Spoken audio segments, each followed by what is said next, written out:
Hello again, I am Jim Bob and welcome back to F1 Manager 24 Creator Team Career here on the PC with Nissan Nismo as our team. It's the beginning of a new day, it's the beginning of Season 2 2025 and there are plenty of changes to get through.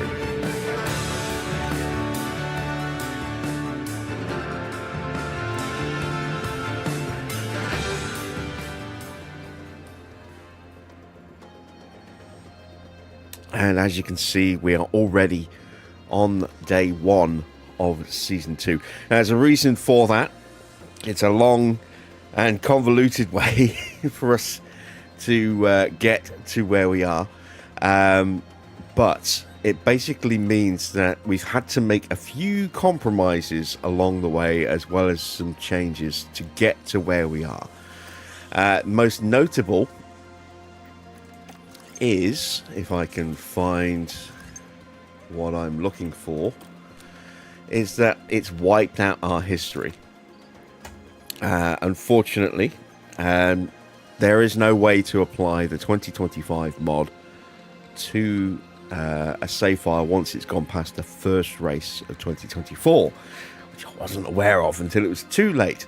So, main reason that there was no stream yesterday was not only because I have a lot of new mods on which I wanted to test, make sure that everything was running smoothly, but also I had a lot of changes that I had to input into the editor to match us up to where we should be in terms of performance against everybody else, and to update driver scores and stats and team stats, input the values that I could from where teams were last season, taking into account the fact that there would be a break for some things that we could account for, some things that we couldn't. I couldn't account for the amount of research that we did, but I felt very confident in the research that we had done to put us where we are, and where we are is, I think, 9th on paper, if memory serves. Let me have a quick look. We might not be 9th. We might be worse. There we go. So there's our car. So we dumped a ton of points into the downforce, but didn't really do much anywhere else, and so that has kind of been a little bit reflected in how the cars sit right now. So overall, car is currently 15th on the grid, but expect this to change very dramatically. Other little compromise changes that we've had to make is our refurb is already done on the design center, so to account for that, and the fact that it's ready about a week and a half, 2 weeks ahead of schedule, is I took an extra little bit of cash off us. Everything else is still as is and should still be at the same value. Same for all the other teams. I went through and checked where all their stuff was at the end of last season, and then carried that across into this season. So all teams are back at the level that they were with their facilities. Quite an interesting view, actually, going through each team bit by bit in the editor and seeing where they'd got to with their facilities, and in terms of upgrades and what levels they were. So yeah, that was time consuming. Very time consuming, and then inputting the car performance as best I could to where they finished last season as well. So it's an interesting starting point. One other thing it has also done is it has killed the relationship we had between Mick and Pedro. So they no longer have that 1 year of built up working knowledge, which is a little bit of a handicap for Mick going into this season. What I also did was, I think Teo was slightly overcooked, so I actually took a couple of points away from Teo, which was a necessary step, I think. Like I said, I think he was just a little bit too overpowered with his development rate. So that's the big change. You'll notice some of these values have gone down as well. I do possibly need to go back in and tweak Pedro a little bit. But what you'll see is a lot of general changes as well. So using a whole new host of mods. I'll read them off now, and then when this video goes live as a video, or when this stream goes live as a video on the channel later on this evening, I will make sure that all of those mods go into the description. In fact, actually, let me see if I can do that now. Might be able to do that now.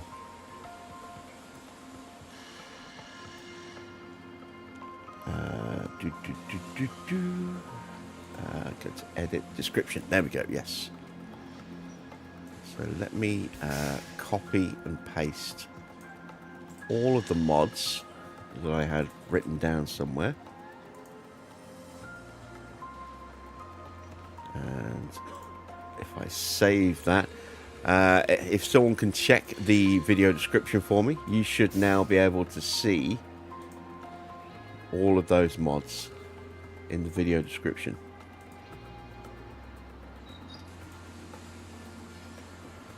And while someone's checking that, let's see who's actually in the chat. We've got Cats, hashtag Espaza, Wayne, Dino's here as well. Good to see you guys. Hello, hello, and to everyone else who was lurking in the chat as well. Look forward to your reaction to some of the changes that we've got going.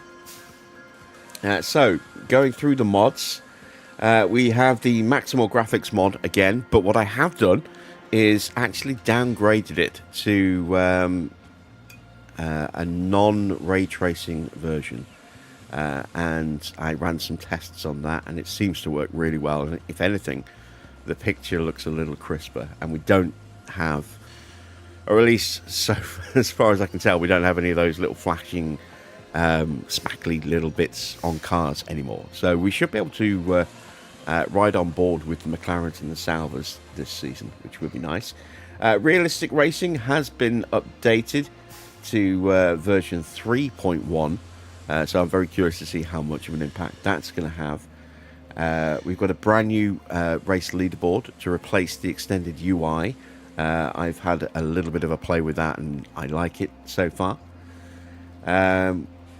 Obviously, the Nissan Nismo pack is listed in the mods as well, because that's what we've been using.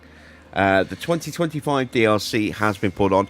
Now, the main reason I did this was, and messed around with the save file so much to get the 2025 DLC on, was simply because of the huge number of changes to staffing between 24 and 25. And that took care of all of that. You know, there's a lot of additional staff that have been created.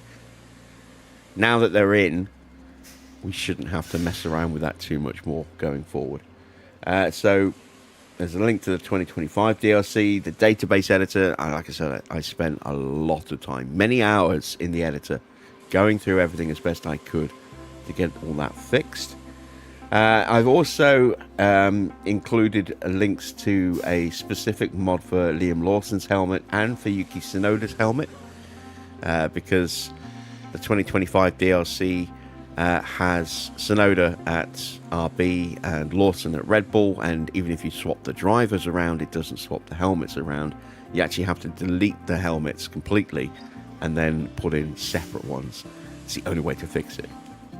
So we've done that, and then obviously I've linked those as well if you wanted to do the same thing.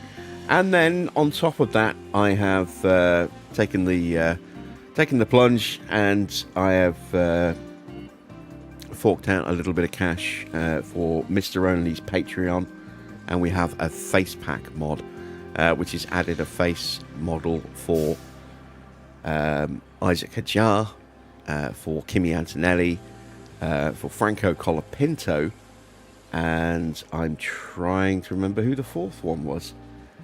Who was the fourth driver to get a face mod? I'm going to draw a blank on that one for now.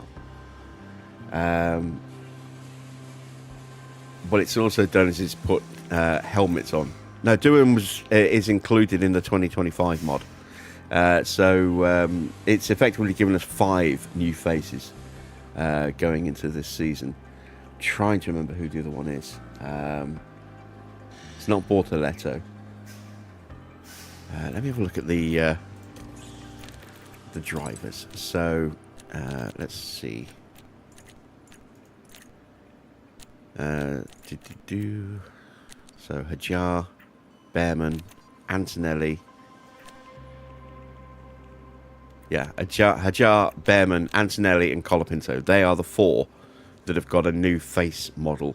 So we'll actually see them on the podium, in theory. And Jack Doohan had a face created as part of the 2025 DLC. So that's awesome stuff. They've all got caps on, and the caps, you might have seen a little sneak peek. They're actually F1 caps rather than just the standard cap. The grey cap that comes with the 2024 game. So that's kind of cool. And they have the trim on the F1 cap matches, I think, the team colour as well, which is quite nice. So that has got us all up to date with where everything is. I say it does change the history a little bit in the records here, but what I have tried to make sure that's been done is that everything's been brought back to as close a point as possible to where it was at the end of last season. So, with all that said, this is where we stand on the 1st of January 2025. We are a little over 4 million in debt, but we are about to do our sponsor negotiation, which will give us some cash, and then we can start work on designing upgrades for the 2025 car. We are using the 2025 season, so we're starting in Melbourne, then it'll be China, then Japan, before we head to Bahrain and Jeddah, and so on and so forth. This is the 2025 calendar. We will make some changes at the end of the season, and we'll probably drop it down to 22 Grand Prix, but maybe throw in an extra couple of sprints. And then that way we'll be able to have that element of randomness thrown in with potential changes to not just the necessarily the order of the tracks, but which tracks are actually the ones that we go to and which ones we kind of skip for a year or two. Right, let's start with our sponsor negotiations. Obviously, because we are using the Nissan pack, everything is prefixed. These are purely just for finances. They won't appear on the car. They will kind of ghost through onto the driver uniform until we take them off. But let's see what our choices are. So we've got Ferro, Limura, and Subnaut. That's worth 43, 38, 51. So it's pretty clear straight away that we should go with Ferro because they're going to give us the most as our main title sponsor. Their main requirement is going to be driver activities, so we'll have to keep an eye out for that. And then let's work our optionals in. So we've got 9 to choose from because we've got a slightly better team marketing value. I want to make sure that we have plenty of engagement so that we get nice big chunks. It would be nice to get a little bit of extra cash on the race day payouts as well, but engagement's going to be where it's at, I think. So let's apply Henrik so we get that facility boost for our staff development rate. No boosts for Miram or for Aptrid. So let's see. Aptrid's going to pay a little bit more, so we'll take that one.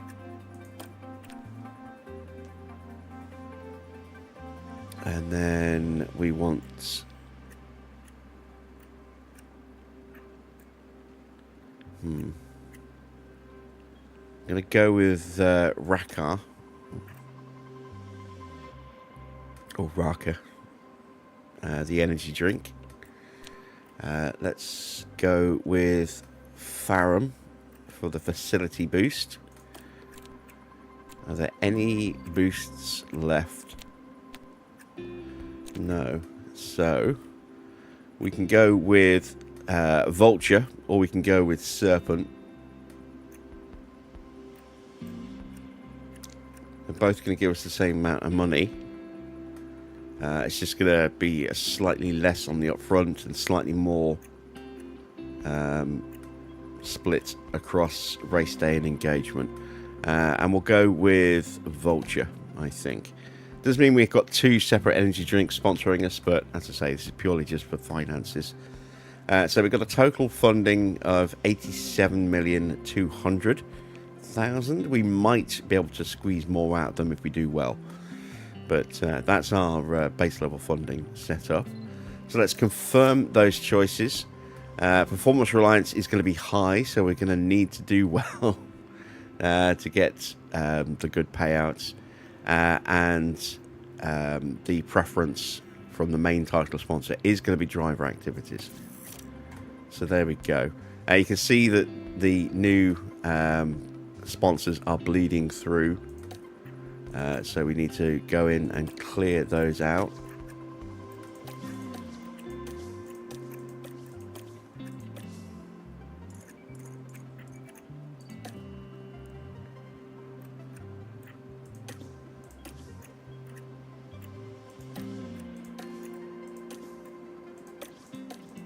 There we go. And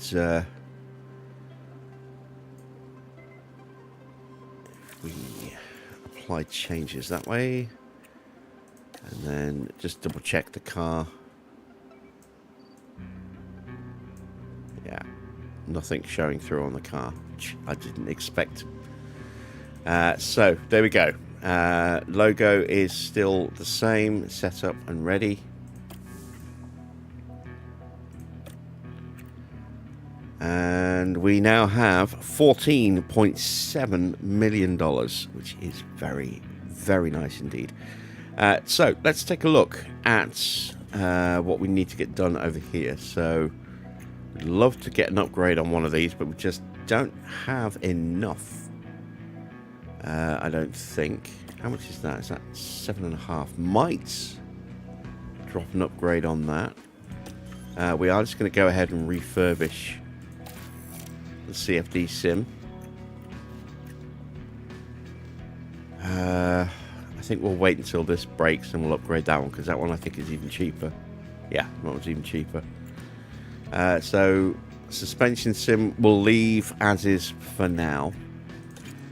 Team hub and race sim. Race sim is going to need some extra TLC very soon. And we'll fix the weather center soon. That's a 1.5 mil upgrade. Boardroom. Just a quick refurb. I think we'll do that again closer to the start of the season. Let's start now then with our car part development. So let's take a look at each part. See where we are against the rest of the grid in terms of strengths and weaknesses.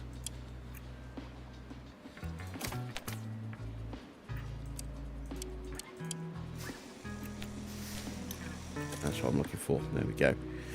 So chassis, pretty bad. Pretty bad. We're going to need a good chassis. Front wing should be one of the best on the grid. And it is. Pretty good. Same for the rear wing, that should be pretty strong as well. At least in terms of downforce it is. Not quite so good in terms of drag and DRS. Not so good in the high speed either. So that's a bit of a surprise. The side pod is pretty bad. Underfloor is also not great. And then last but not least, the suspension is a bit of a mixed bag. Not too bad in some areas, not so good in others. Right, so we desperately need to improve the chassis. Let's start by working on a new chassis.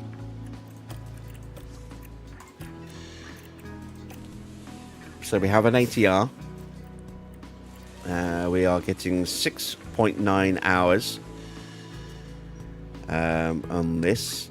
Unfortunately, because we had to sim through, we've actually got more hours than we should. So to accommodate for the fact that we are getting more development hours than we should be getting, because I couldn't figure out how to actually go in and change settings for things like that, then we are going to be making sure that we never do an intense build this season, to accommodate for the fact that we have those extra hours that we shouldn't really have. On the downside, because we couldn't carry across setup changes or regulation changes from last season properly, we have lost the additional gearbox and ERS. We're back down to 4 and 2 as opposed to being 3 and 5 on those. So one hand giveth, the other taketh away. Let's start first of all by just stripping the weight out, seeing what we can get with that. And the answer is not a lot, it would seem.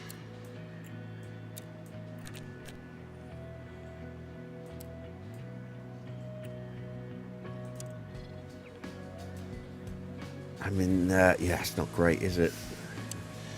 Don't really want to put hours on the chassis. Not yet, anyway. So we'll get that started. One engineer, 33 days. Let's get that underway. Let's see. I want to do wings because they're going to take a long time. And we are going to split our ATR period in half on our wings. So our downforce was pretty good, apart from high downforce, which inexplicably was, I don't know why I'm thinking of the rear wing. Our downforce in general was just pretty strong. So I don't really want to mess with that too much. One thing I do want to work on, though, is improving my airflow sensitivity and tire wear slightly. Just tweak the airflow at the front, and then we'll take just a little bit of life out of the front wings. Nothing too excessive. So pretty small gains. Again, not going to set the world on fire with these changes. But we will go ahead and confirm that. And these are our warm-up designs to build some expertise. We will hopefully do better with the next round of upgrades. So we'll dump the rest of our ATR into the rear wing. And the drag and DRS were particularly weak, as was our high speed.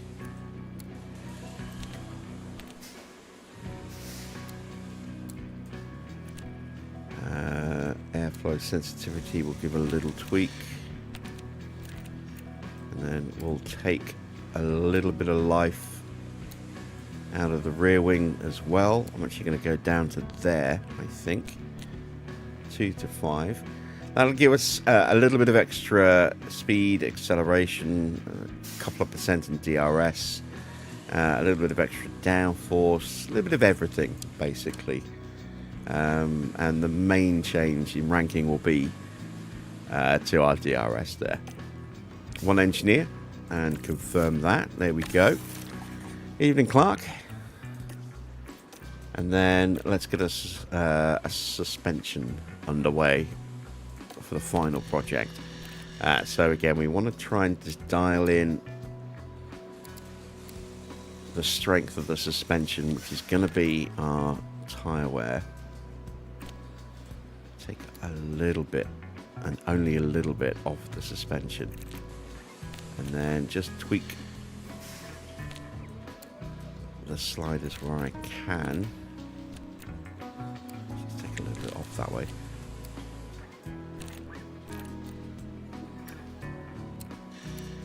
Let's go with that. So very subtle little tweaks to the slider positions.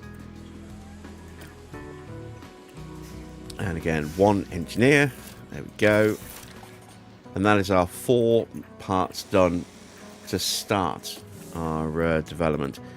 We should have a little bit too much in terms of staff. Yes, we do. So let's change our team size down. And then we don't need 2 scouts, so let's reduce the cost of our scouting. We'll keep 1. We need to go in and set our training for everybody. So one of the changes with the mods is that the impact of mentality now is severely reduced. So it now maxes at +3 as opposed to +7 or +8 to people's stats. So we may need to slightly improve Matt and co based on where they were. But I've also need to play it by ear a little bit because, as I say, we've got we've got a big reduction in the boosts that they're going to get this season. So let's get Matt working on grip and traction, I think. Why didn't I use all the engineers? Because the longer a part takes to build, the more expertise you gain. You know, rushing a part out means you'll get it quicker, but you won't earn as much expertise for the next one.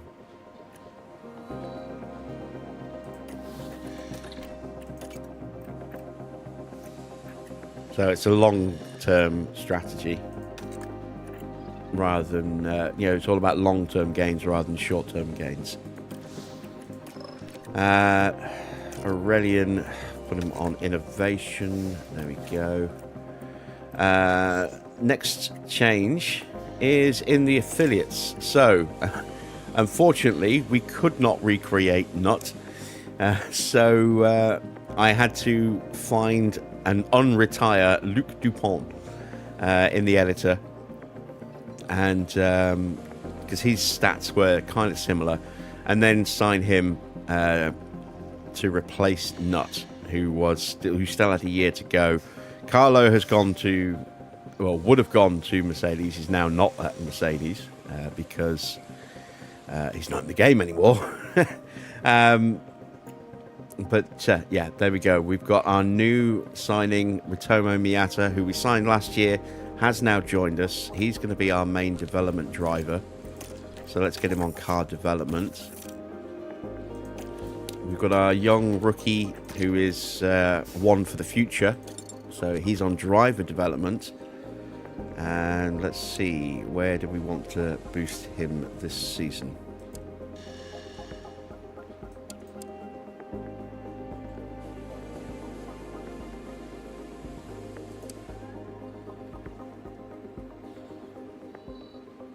I think we'll start with wheel to wheel. And then Luke is our marketability driver to replace Nut, who was in that role last season.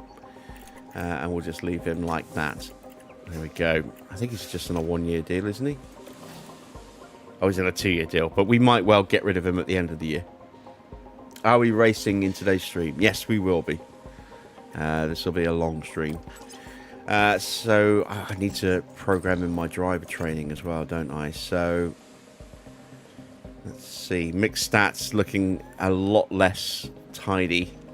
His ranking is still where he was, but without that big boost from the mentality, it does make him look a lot weaker.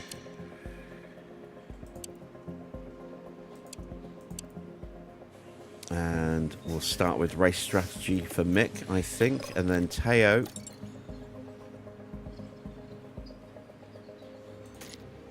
Let's get him on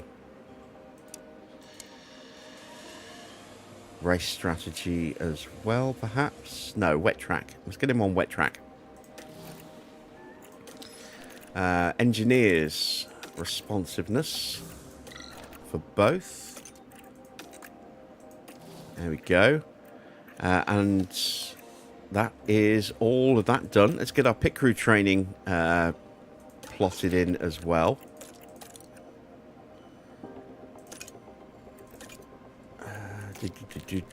Pit crew. There we go. So we'll strip this down. And let's focus our efforts on improving pit stop speed as much as we can. Evening, Mike.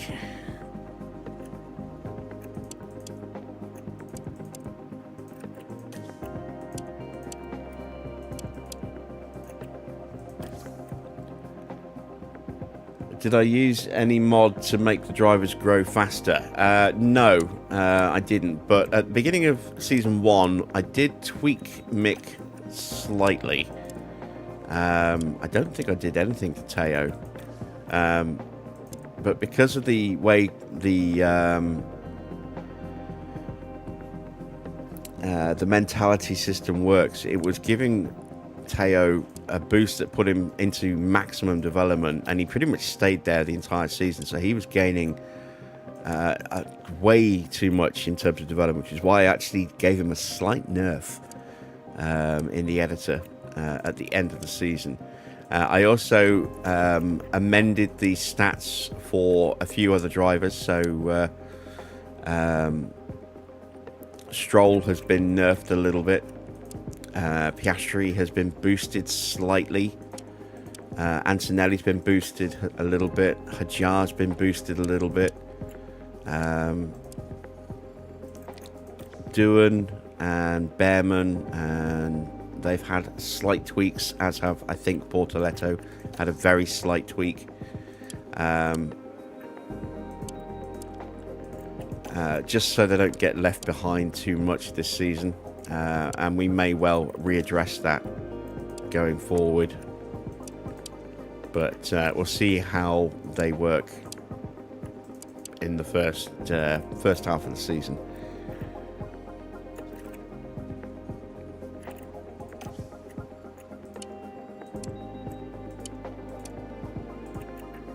Alright, so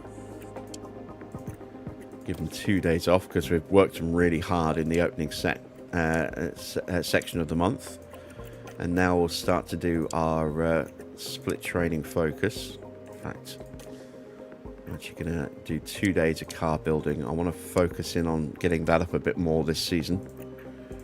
One thing I noticed is that the AI has actually done quite a bit of car building training with their pit crews. They're all a lot more advanced in that than we are, so we did neglect it a little bit last season. I want to try and readdress that this year.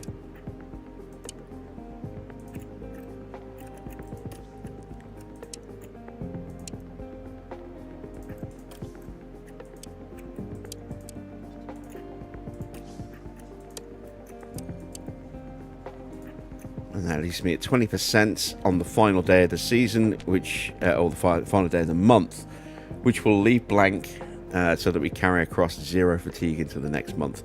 Let me have a look. Our stats are all nicely balanced there, so we don't have to worry about messing around with balancing them out here. And we'll confirm those changes.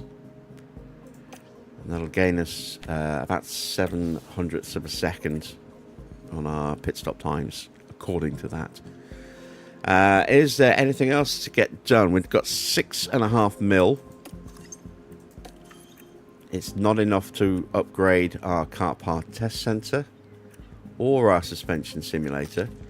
It will be enough to upgrade our race sim. I don't really want to drop a level 4 upgrade on that quite so soon. Team hubs 3.5. That would be nice. Yeah, we'll just hang on to that little bit of cash for now.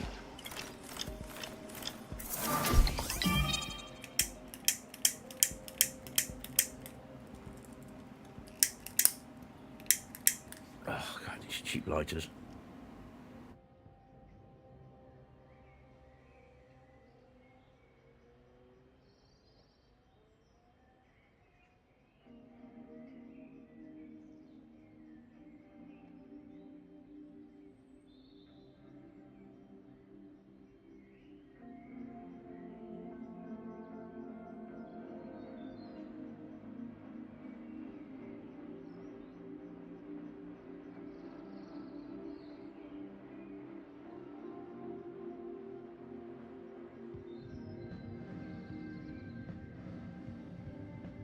Alright, there we go. Luckily I have a spare. So, Dirk has gone up by a rating point. He's up to 82. Where are we? So, the updated rosters for 2025. No change at McLaren. Ferrari have now got Lewis Hamilton in the car alongside Charles Leclerc. Max and Yuki side by side at Red Bull with Russell and Antonelli at Mercedes. Aston Martin have Stroll and Alonso. Doohan and Gasly lining up at Alpine. Haas have Ollie the Bear Bearman alongside Esteban Ocon. Isaac Hadjar and Liam Lawson together at Racing Bulls. Albon is partnered up with Sainz at Williams, Hulkenberg and Bortoletto at Sauber, and we remain unchanged as we were last season with Schumacher and Porsche. The F3 driver roster has been significantly updated thanks to the 2025 mod. So there's a lot of younger drivers in here. Tsuka has made it into F3 this season, so we'll be able to keep an eye on him and see how he does. Plenty of new faces for us to keep an eye on as the season progresses. And then the F2 roster will also have been tweaked slightly as well to try and match it to what happens in real life. You can see Ritomo Miata is in F2 this season. He was in F3 last year. So again, we can just see what he gets up to. See how he does.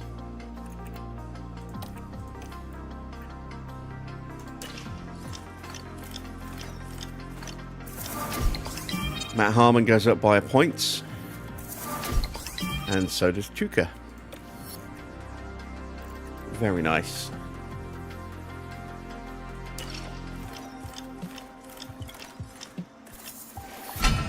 Alright, our CFD refurb is done. Let's actually take a look at our other facilities now, because it's time, I think, for some upgrades. Yeah, suspension sim and car part test center both now broken.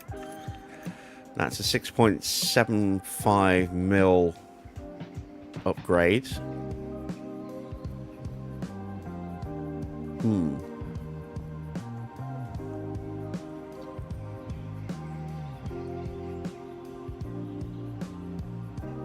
I don't know how much money I'm going to get at the end of the month, so I'm going to hold on because I might not be able to build the parts that we're designing right now if I go ahead and spend it all on that. Let me check everything else. Race sim needs a refurb. Let's throw that in. Helipads. We'll refurb that. Boardroom. We'll refurb the boardroom. And we'll drop an upgrade on the weather center. There we go. That'll take a month.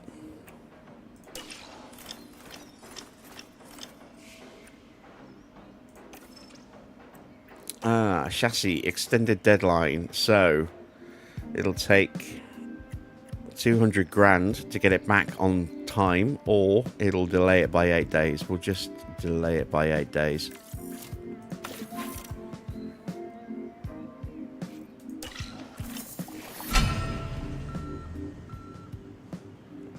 Do I plan on signing someone new for 2026? In terms of my main drivers, I'm not sure.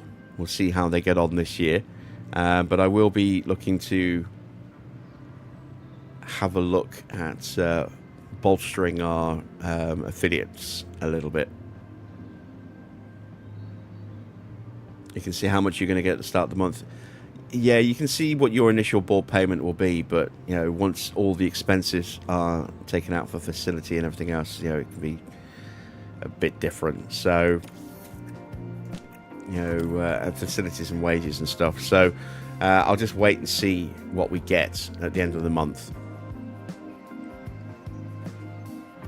which is only a few days away. Pedro goes up by a point. Very nice. Boardroom refurb is done.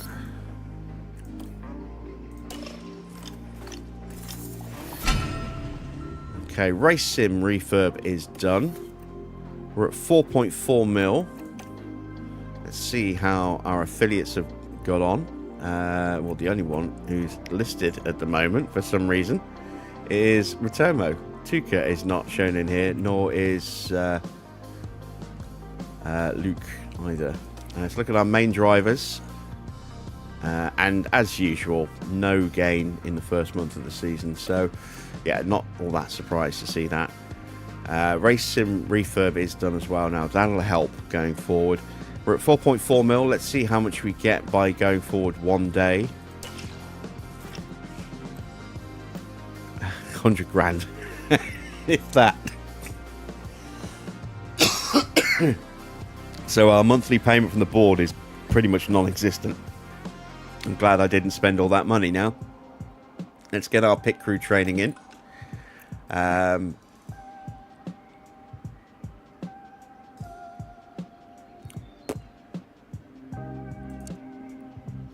Start the same way we finished, well, the same way we started the previous month, by cramming in a lot of gym training at the beginning of the month.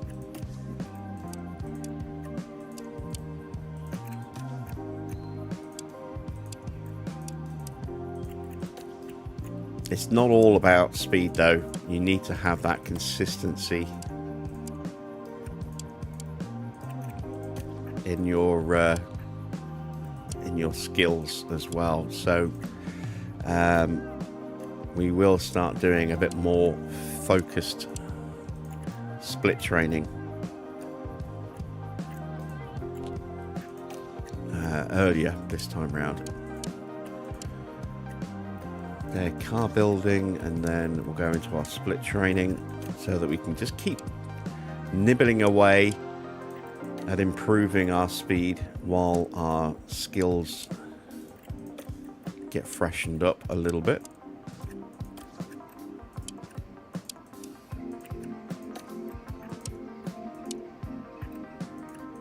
Long-term viewers will recognize that this is pretty standard for how I set my pit crew up every season.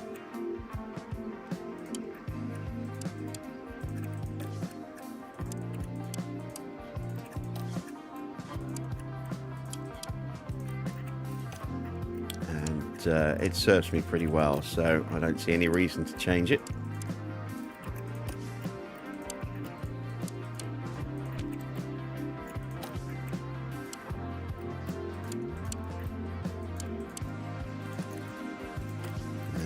I'll get a little bit more training in just there. All right, there we go. That is our end of the month.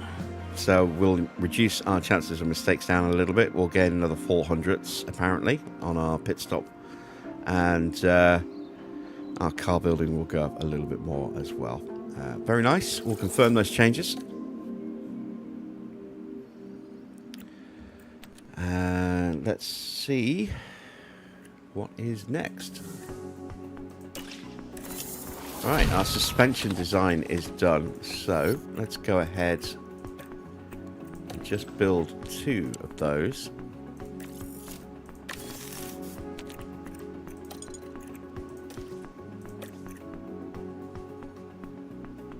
And let's start a side pod. So our engine cooling isn't amazing. Gonna focus in on that a little bit more.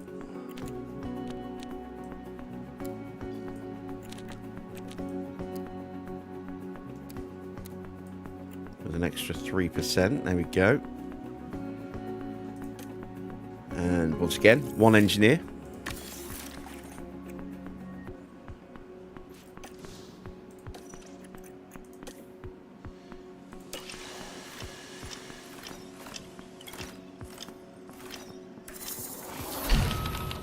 Okay, our chassis is ready to be built, so we'll build 2 of those.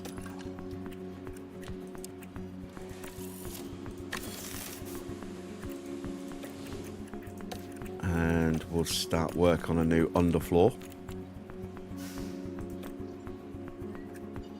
Yuki to Nissan in 2026. Possibly, he is out of season. He is out of contract at the end of this season, so maybe. We'll see. Depends how much he's going to cost and whether or not he's going to be much of an improvement.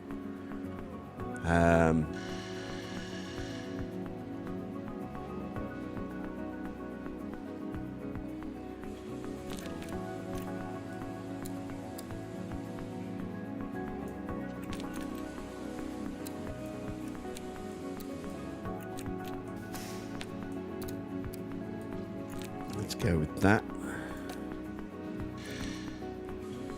for our underfloor.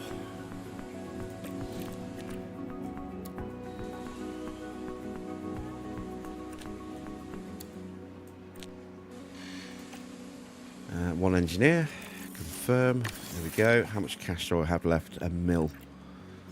Okay, and that'll pay for a couple of front wings and a couple of rear wings.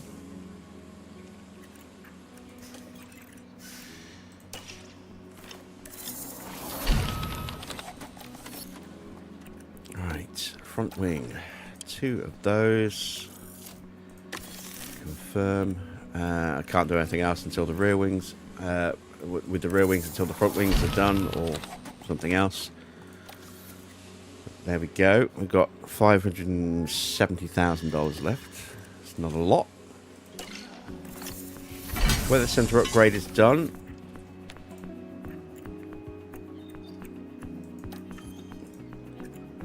So everything's looking a bit healthier in here. We should be getting some money from our sponsors soon as well. Just in time, because our team hub needs a refurb now.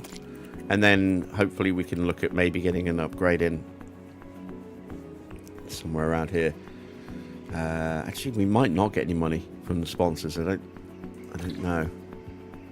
We haven't programmed in our first sponsor obligation yet, have we? For this season.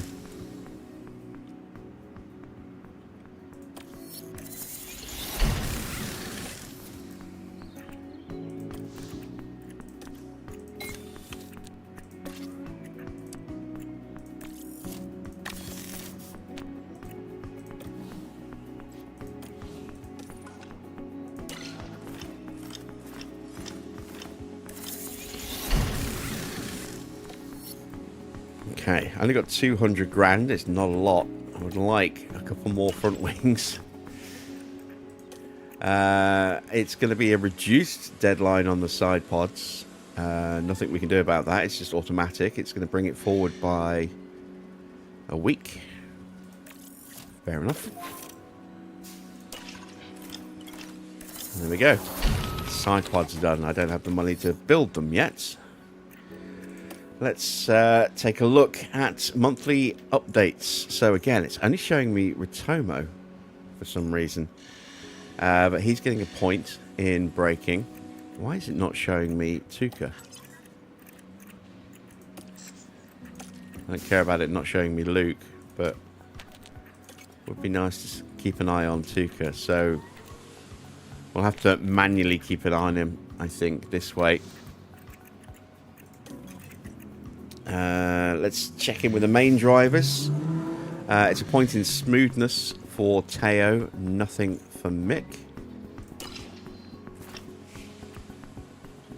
I've got 280 grand now. God, it's absolutely nothing, is it?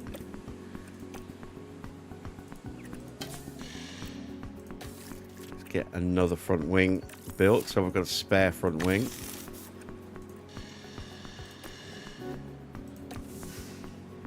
Let's get some pit crew training done for the first race month of the season.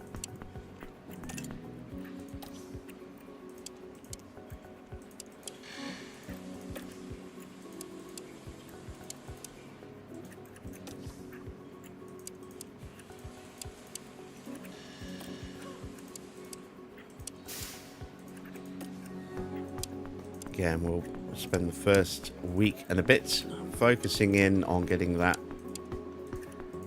gym training in pretty heavily.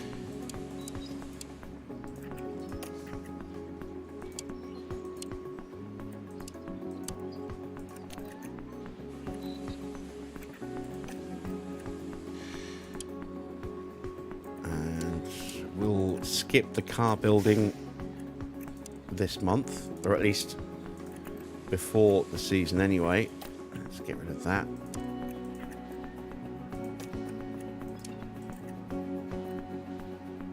Yeah, it's not ideal. Okay, let's push that up. And then let's push that up as well. Perfect.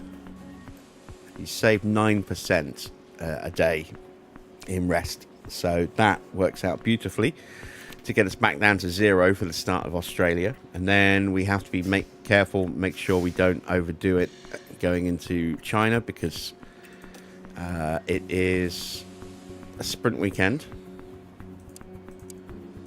So that carries more fatigue. 10% a day as opposed to 8% a day through practice and qualifying. And then we'll have the Monday off. Then we'll do a day of car building on the Tuesday, and then we'll go into our split training to round out the month.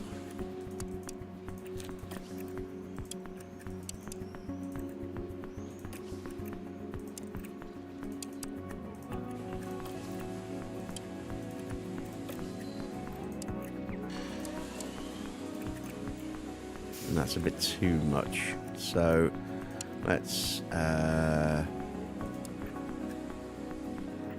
see what happens if I put an extra day of car building in at the beginning.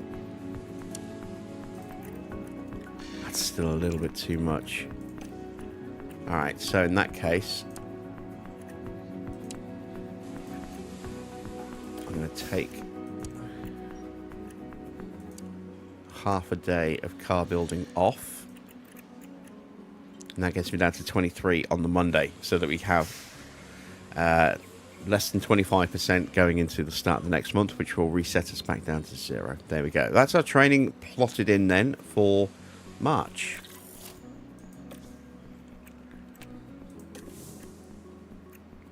A couple of notifications in the inbox. I'll just mark those as red because it's stuff from a while ago.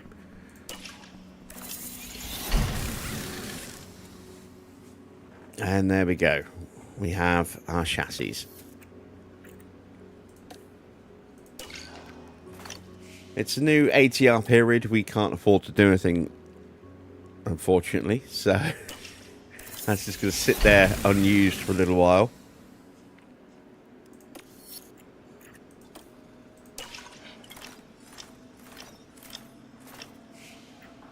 All right. So post-Bahrain testing results shows our car is still pretty decent in terms of downforce. 3rd and 9th and 15th.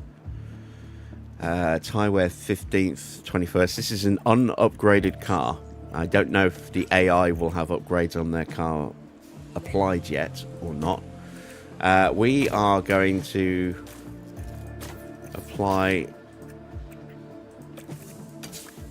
the upgrades that we do have just to car 1.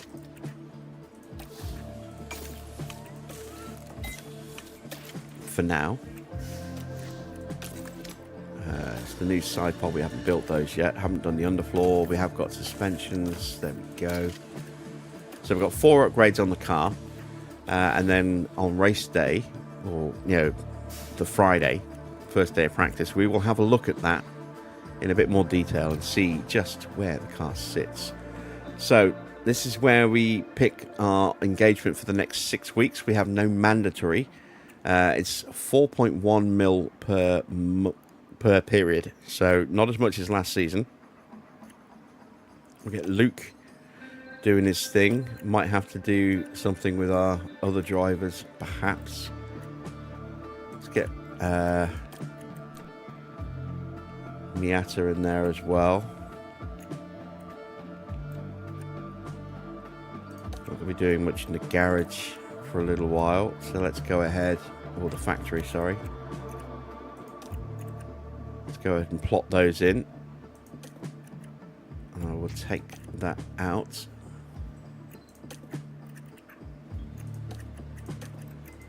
Put that in up there, and there we go.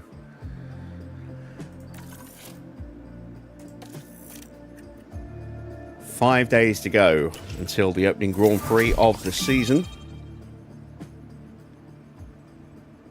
As Aurelian gets a new rating point. That seems like a good place for me to drop a quick advert break in.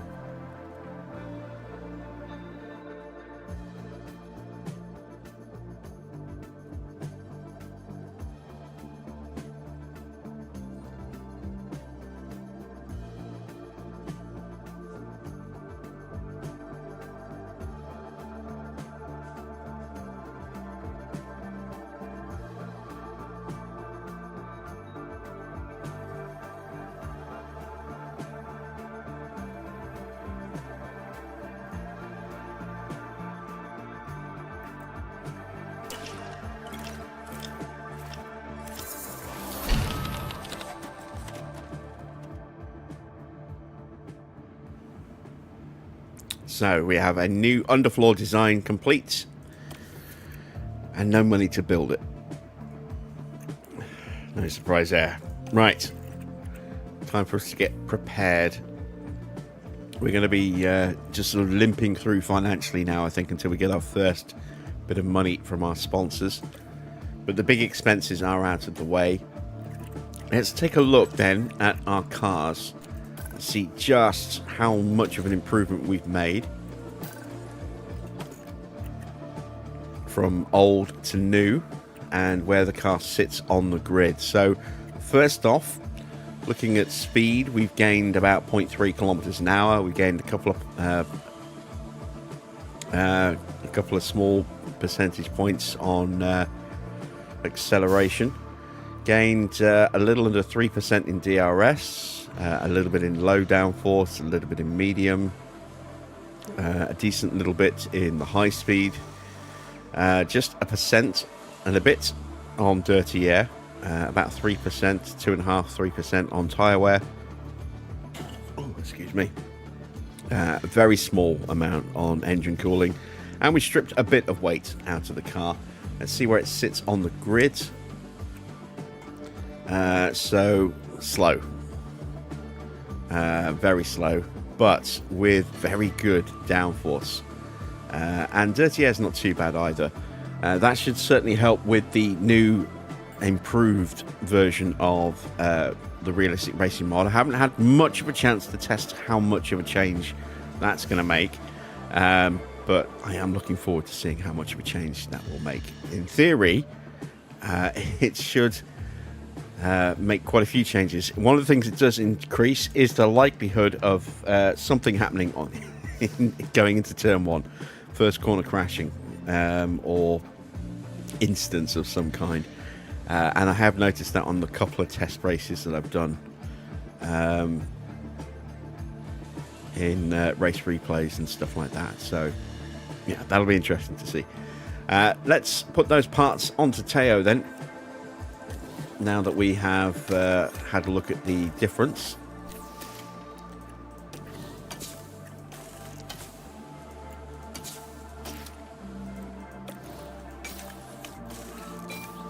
And just have to hope that we don't break anything.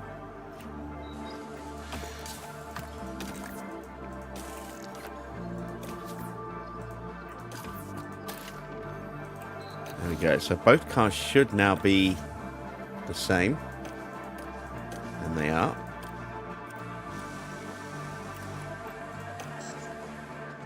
I see race targets. 735. So that's up from last season when we were earning about 450 for our highest option. So that'll be worth a little under 1.5 mil if we can get both drivers home. Ooh, it wants 15th for Teo. Yeah, we'll see. We'll see if we can do it. It's wonderful to be back down under for the Australian Grand Prix. Every team and driver comes here with the same goal, to win. But that's for the end of the season. For now, they have to prepare to fight for F1 glory. Will beginner's luck play a part this weekend? There's a new driver at the wheel for Haas. Stay with us then for what should be an exciting weekend.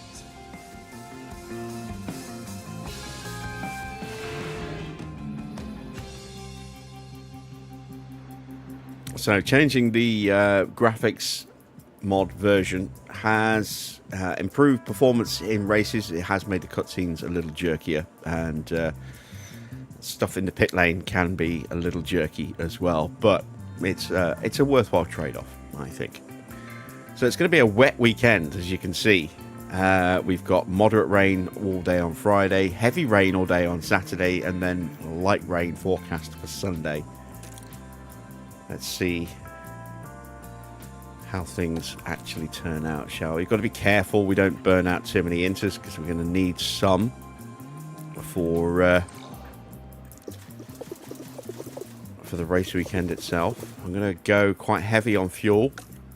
One thing I always like to do on day one of a new season is run the entire first session to try and build car part knowledge up as quickly as possible.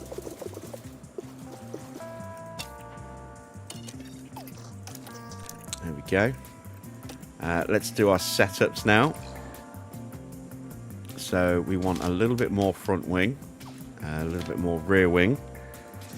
We want to go somewhere around here. I'm going to go with an 8.2 on this one. And then just going to drop these down a little bit. We'll do something a little bit different for Teo. So we'll go with a little bit more front wing, I think. We'll go up to an 8.5 on Teo. Again, we'll go with a 13. I'm actually just going to push that back to a 6.4 on this one. And then we'll go the opposite way with our toe and camber. We'll push that up. And let's send them to the track.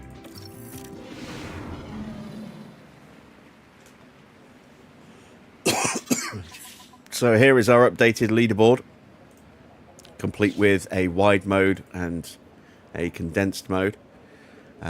We can see sectors, intervals. Tyres are now showing as status bars rather than percentages, which I like. And we can hide it as well. Let's take a quick look at the weather. So it should be inters all the way through, looking at that. Let's get them on track.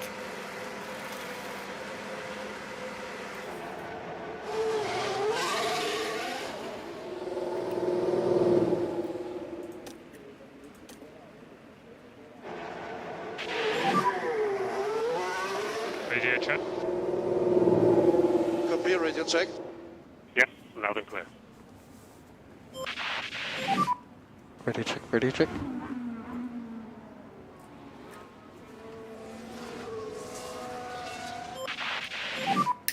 Full focus on brakes and warm-up of the front tires. Copy.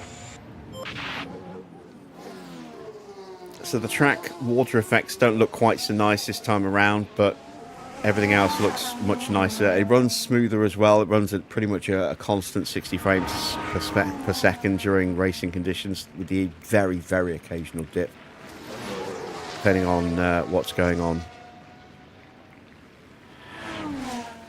And it looks nice and crisp and sharp. We don't get any of that weird flashing around the edges of trees or fences. Don't get any of those little smackling bits around the edges of wings and so on and so forth.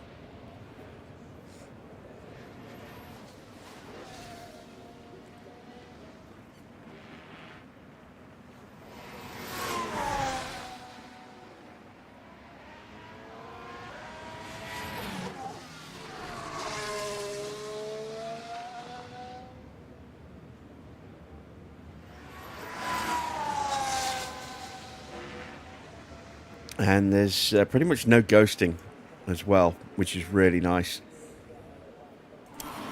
So normally you would see some ghosting behind the car, especially in this view, or you'd see blur where the wings would be flickering. As you can see from the limited testing I've done, that's pretty much eliminated entirely now.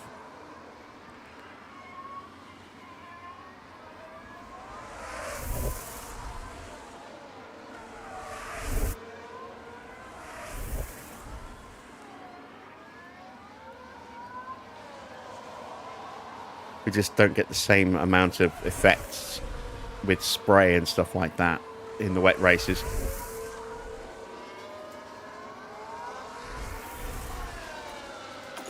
Alright, let's tell our drivers to protect the car even more. And we'll speed them up. Tires are cold. Tires are on the cold side.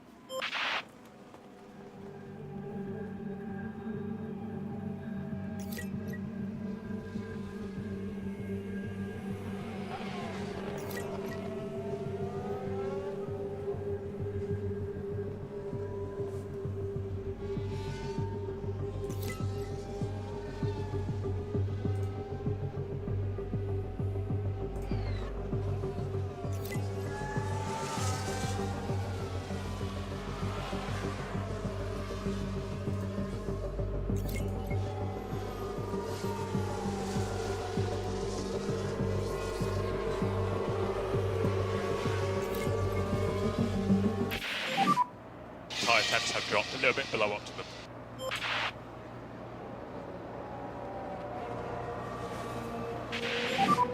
I think the tires were very cold.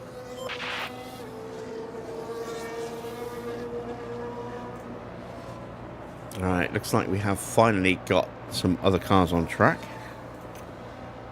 Yes, we do. Wow, yeah, they've all come out at once, haven't they? So, let's show off the 2025 changes. We'll start with Mercedes. Freddie Vesti sitting in at the moment for George Russell. That is the 2025 Mercedes.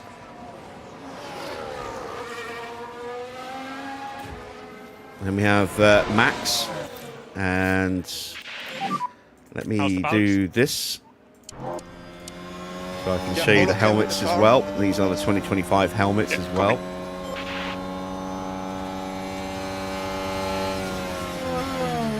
As Max tries to put it up the inside of Nico Hulkenberg there. We've got Lewis Hamilton.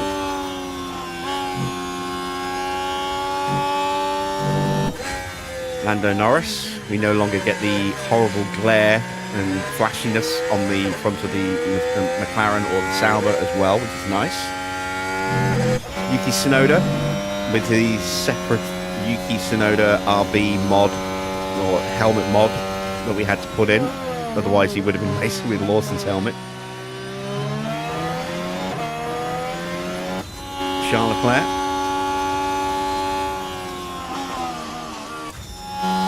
Pierre Gasly. O'Ward is sat in for Oscar Piastri. We've got Bortoletto. No head model for Bortoletto yet, unfortunately. Hopefully we'll get one in the future. But he has got his new helmet. Fernando Alonso. Tim Tramnitz is racing in Isaac Kajar's helmet for some reason. I don't know why he's not using the default second seat one. Victor Martin is using Fernando Alonso, Carlos Sainz's helmet. But Carlos will be in that himself. Kimi Antonelli.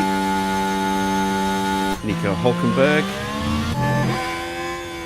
The Bear. Ollie Behrman. Alex Albon. Esteban Ocon. Jack Doohan. Djokovic is in for Stroll, and that's just the default helmet for Aston. Stroll has his own helmet, and then our two drivers with their own unique helmets as well. And now we'll take a quick look at the cars.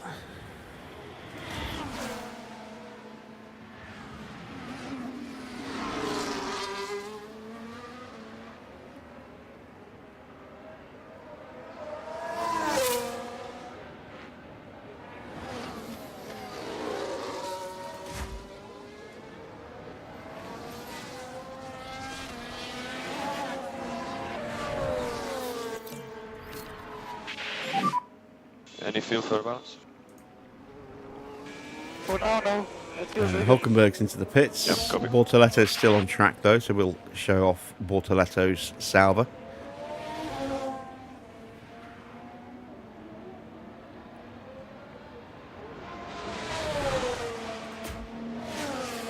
The Red Bull, pretty similar to what it normally looks like anyway. No major changes as always.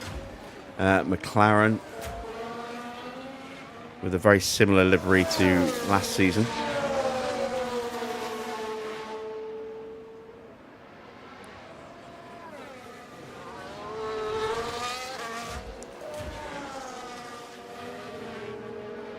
The updated Haas.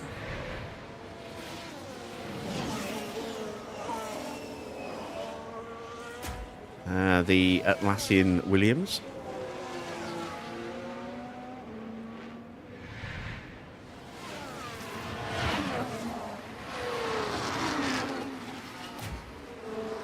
The new white RB.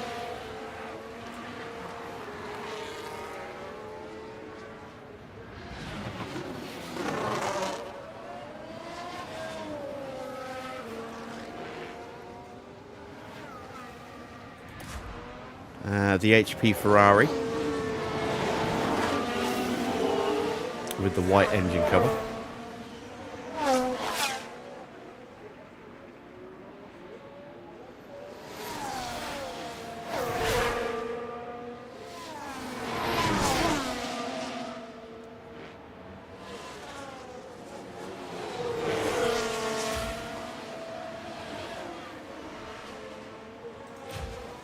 And another look at the updated Mercedes as well. And I think that's all the teams.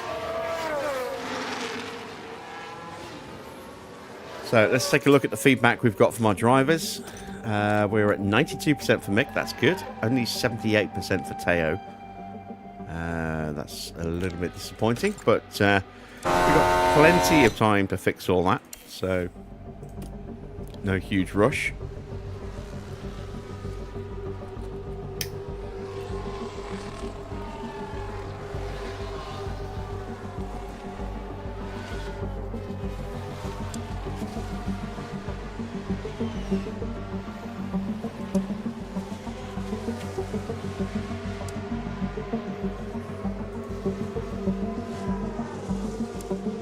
showing you the tabs So, of the new updated leaderboard.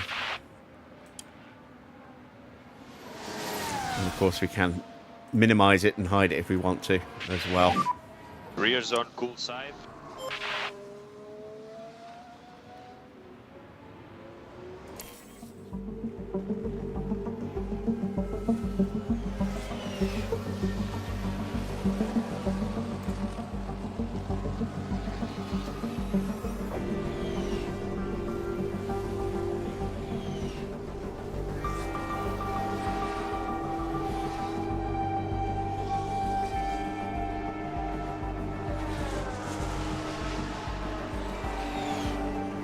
So we're programmed in for 45 laps of running. That might be slightly more fuel than we need, given the conditions.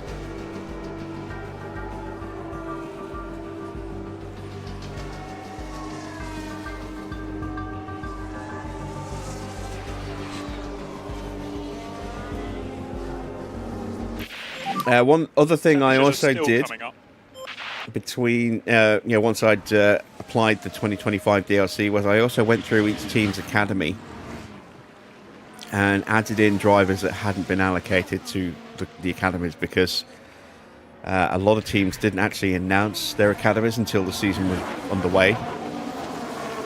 So that has been reflected with some additional affiliates signing for each team.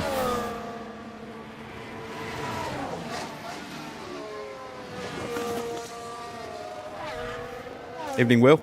This is the new standings.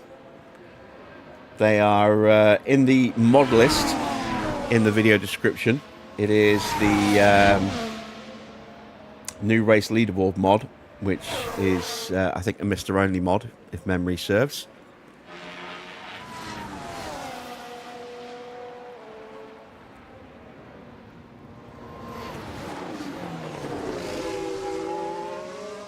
And there are two versions of this as well. You've got one which has these colour bars for the cars, which I really like, or the more traditional, just black and white kind of thing. So without these colour backgrounds for each team.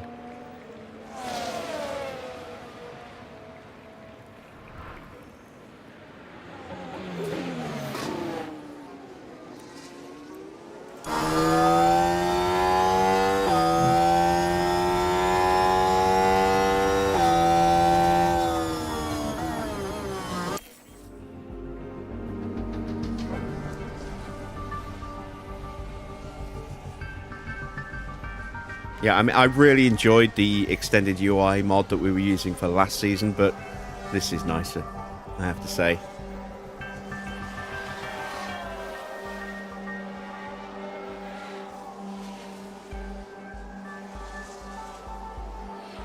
Kimmy's strong. Well, it's pre-season.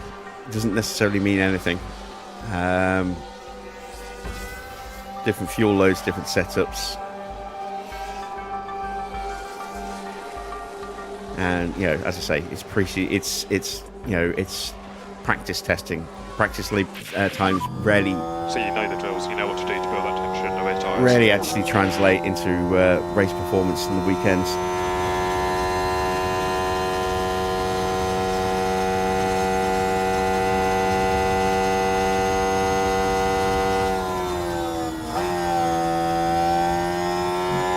Verstappen versus Norris this season.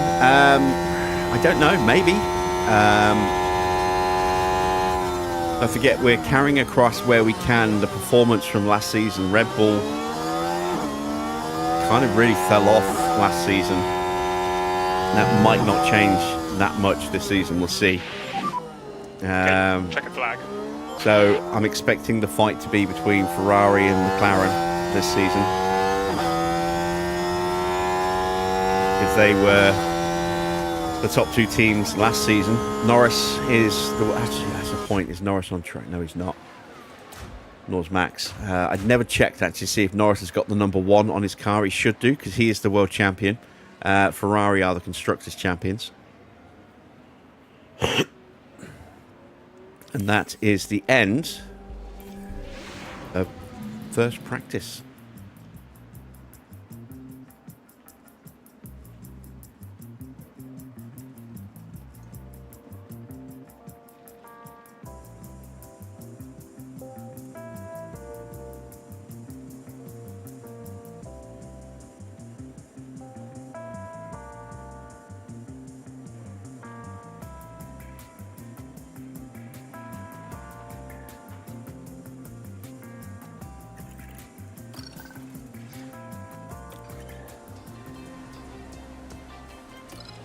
Okay, into second practice. Let's see what we need to tweak.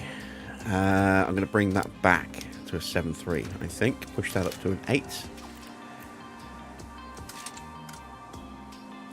And go with that. And let's see how that works.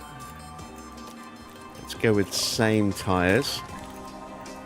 Plenty of life left on those. What's my car park knowledge up to? 30% after that session. So we'll run them for the whole session again.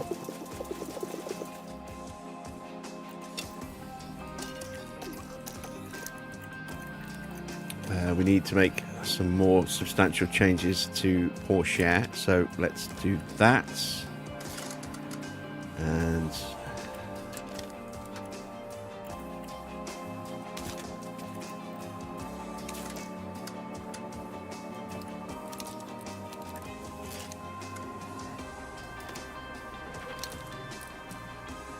that. Ooh, yeah, excuse me. We'll see if that works. And again, we'll shove a load of extra fuel in.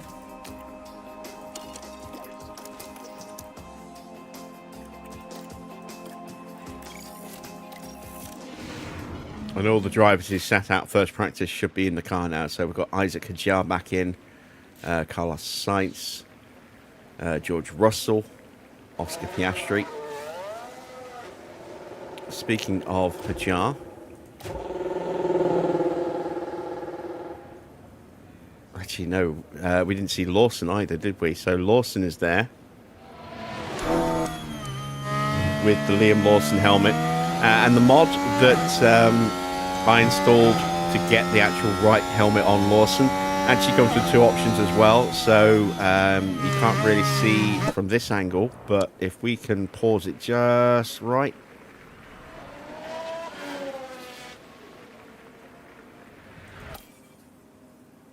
Not quite.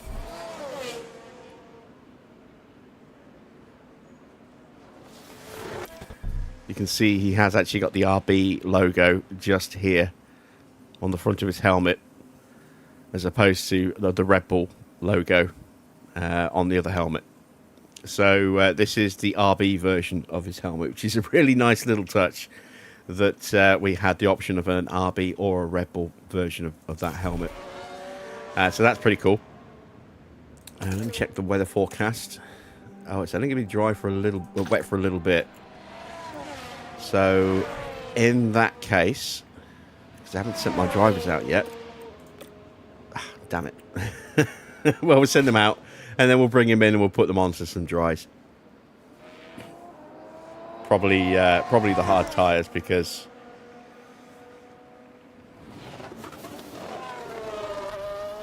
it's going to be heavy rain on the next day. Okay, let's go. We need a quick outwarm. Copy.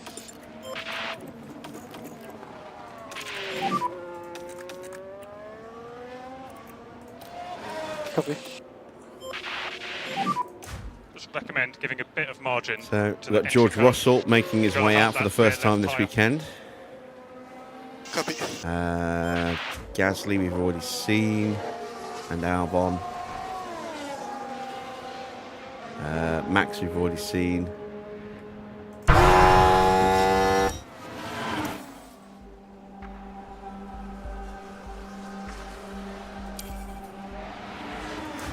There's Isaac Hadjar, actually using his helmet, which is quite nice.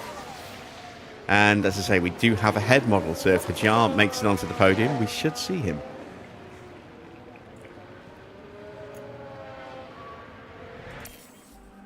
Points this season, hopefully. That Salah's now passed. I mean, we scored 9 points last season, so it'd be nice to get, you know, some points this year as well. Yeah, I did a small mistake there.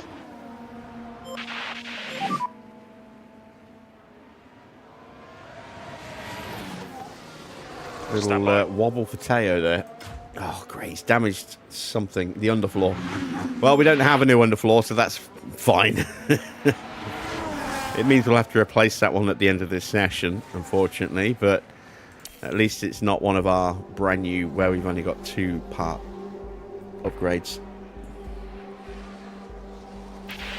Evening, Von and How are X. the Evening, conditions? Tony. How are you guys? DRS enabled.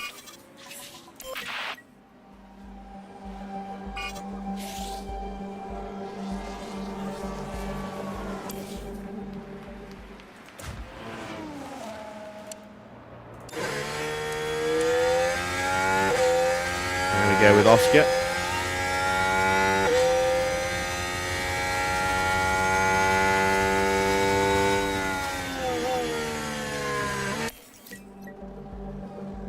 What changes have I made? A lot. An awful lot. First and up and close is this updated leaderboard.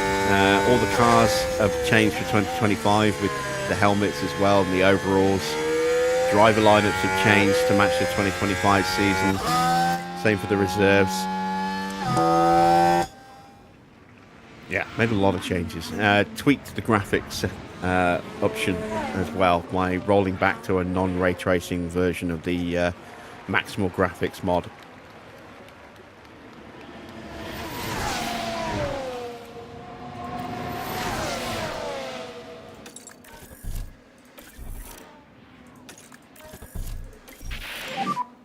Okay, let's box at the end of this lap. Go on with the program.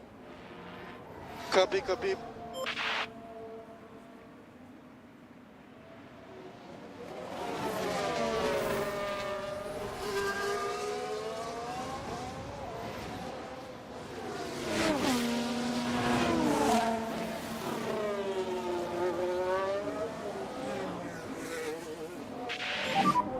Pit lane. Okay, so pit limiter on. Stop in the box and switch off. Box. Pit limiter on. Stop in position.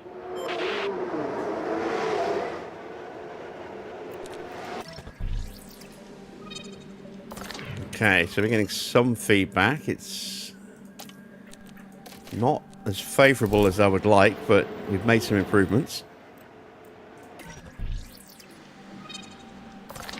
That doesn't really tell me anything that I didn't already know.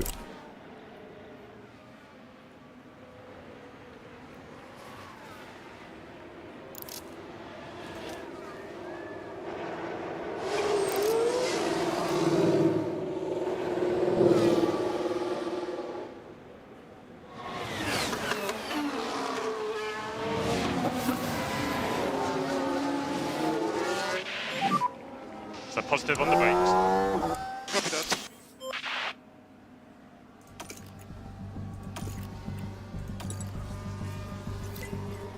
You're up to Spain now. Still your first season on your restart, yeah?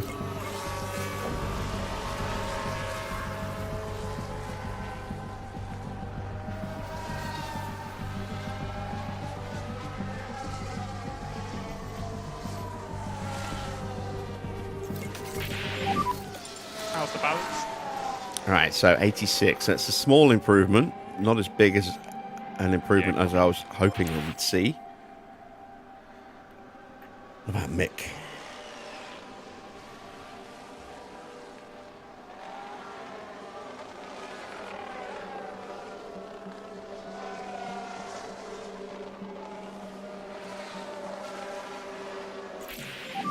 $92. Have we made any improvement with Mick? Great. Felt really good. Okay, copy. Probably fixed a couple of things and broken a couple of other things in the process. So we'll find out at the end of the session. Car part knowledge up to 45% now, so still a little way to go on that.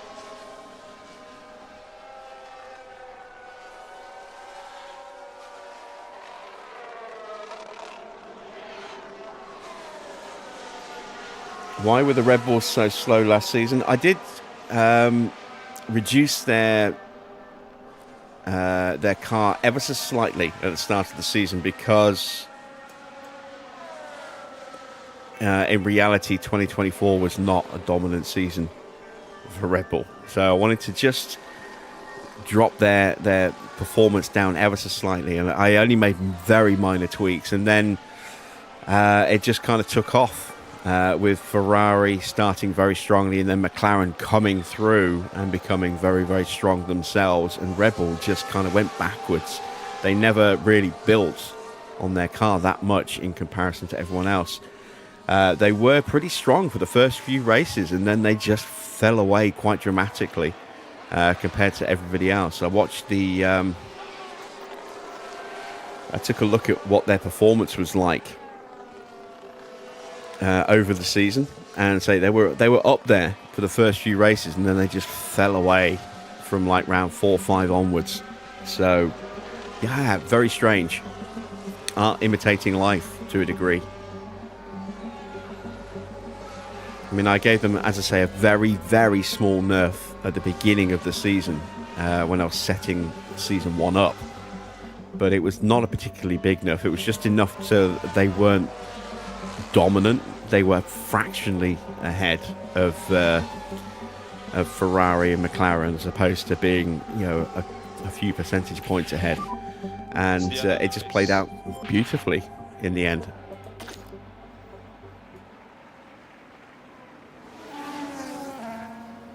I think with Red Bull not getting the results, it would have had a mentality impact on staff, which would have maybe done more damage to Red Bull in that respect as well. So less of a chance of that happening this year with the mod that we've installed that reduces the impact of mentality. So you know, instead of getting really, really big swings on stats, we'll now get small swings on stats through mentality.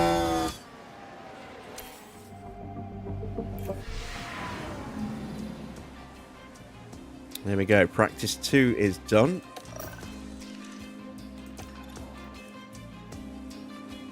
On to Saturday for third practice and potentially very heavy rain. Got to change that underfloor out now.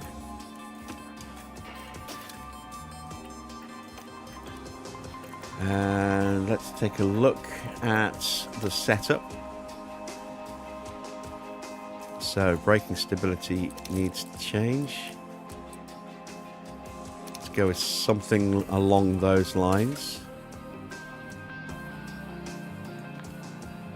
Make that little change to the camber as well to give me a little bit of movement there, a little bit more movement here, a little bit of movement just there. And let's see how that works. What about the mic? Yeah, everything's just a little bit off, isn't it?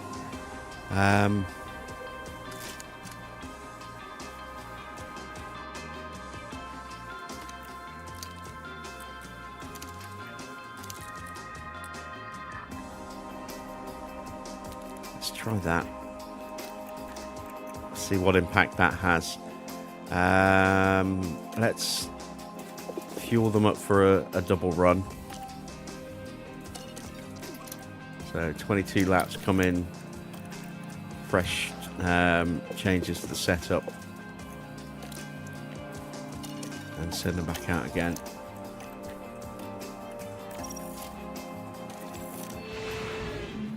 Let's see what the weather's going to look like for this session. Yeah, it's definitely going to hit full wets, but we'll try and muddle through on these inters. Realised didn't change the inters.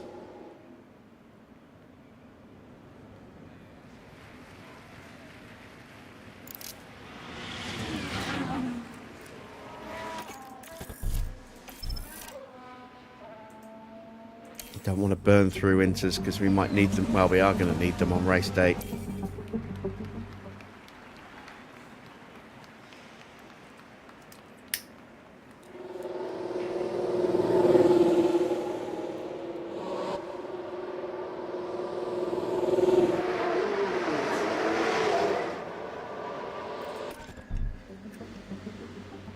So it was only the one car that I didn't do that with.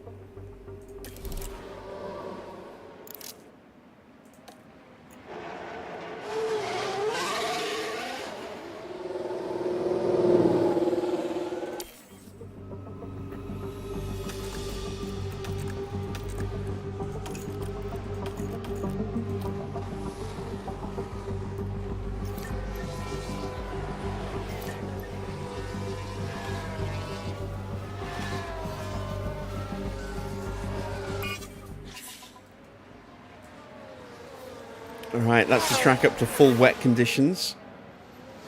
It's only going to get worse from here, so our times are going to be dramatically slower.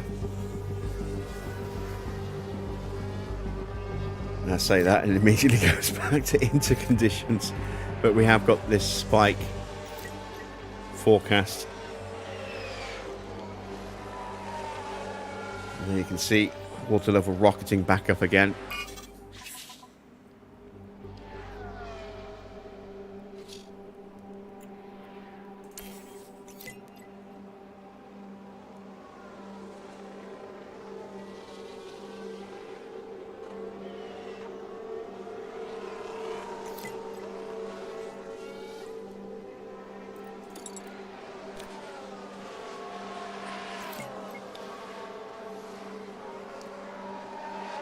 Alright, 4 out of 5 for Teo.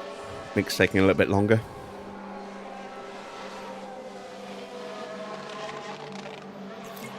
That's 4 out of 5 for Mick. And we're at 87%, so we've made a slight improvement, but again, not where I need him to be. Let's call him in.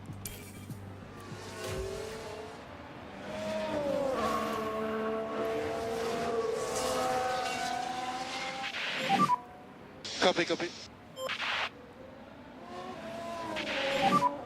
Waiting. So caution braking for the box. Copy that.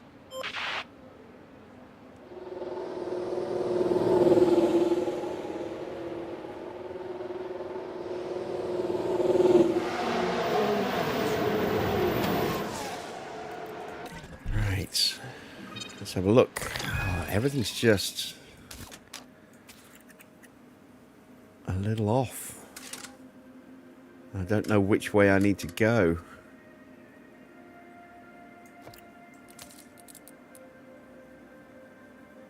Need to find a fair bit. I'm wondering if that is actually supposed to be a 7.3. I don't think it is. I think it is supposed to be an 8.2.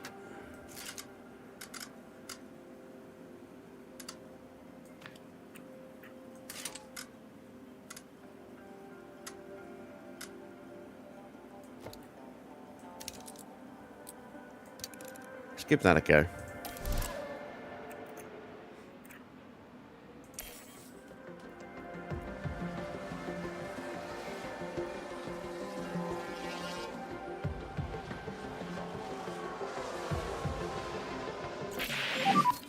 How is the balance?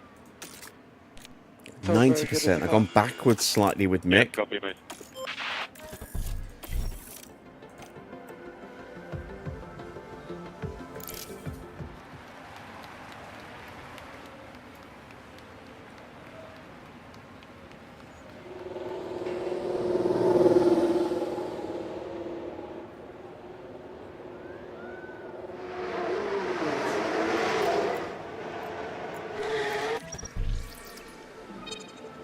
Okay, so cornering is too low. So that needs to be up here somewhere. Need to bring the front wing down a touch.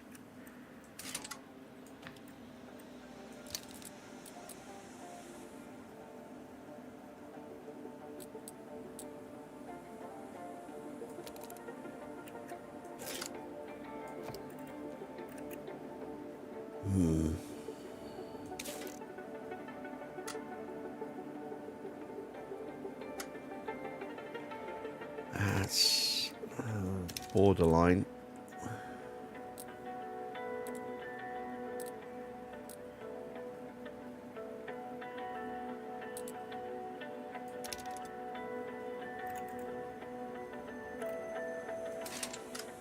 Possibly a bit too much. Let's try that.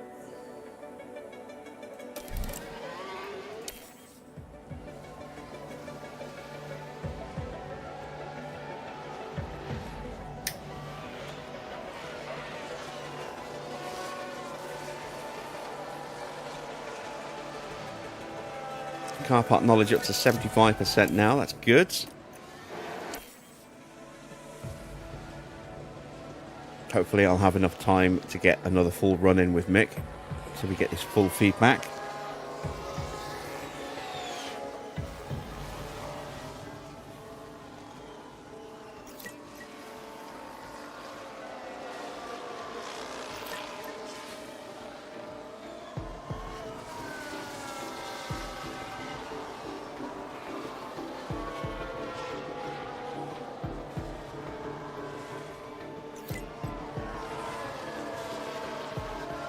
wonder where Farah is tonight.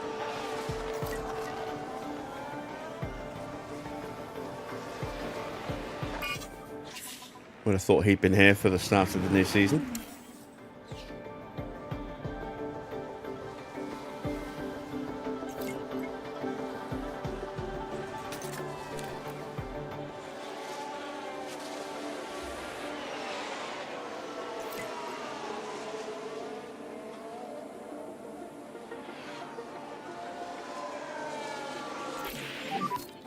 Right, 96%. That's the closest we've come with Teo. We're just going to leave him out there now.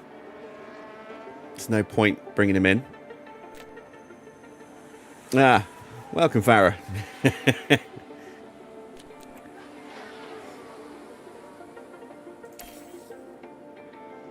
Can I get a full run in with Mick? It'll be tight, but we should just about make it. I hope.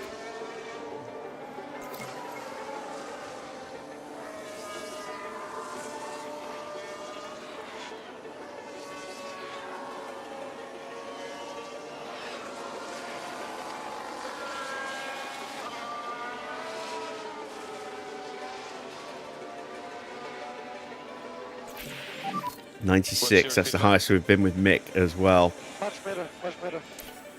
Yep, okay.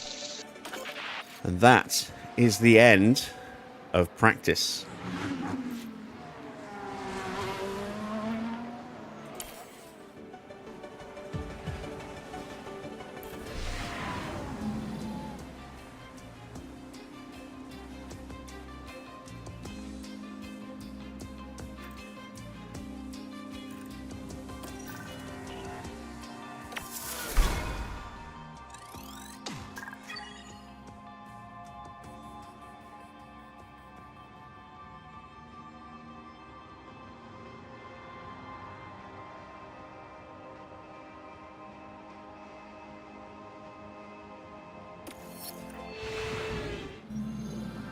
There's tension in the air today, so it must be time for qualifying. There are 3 periods of qualifying ahead of the drivers now. Remember, only the fastest 10 will make it through to Q3 for a shot at pole position. Now we see Sauber's driver there, Karun. How do you think they'll be feeling? The main thing on my mind was their speed in practice. They just weren't that fast. But was that down to the driver, the car, the team experimenting? We don't know, and we'll just have to see how they fare in qualifying. Hold on tight, because we're getting underway.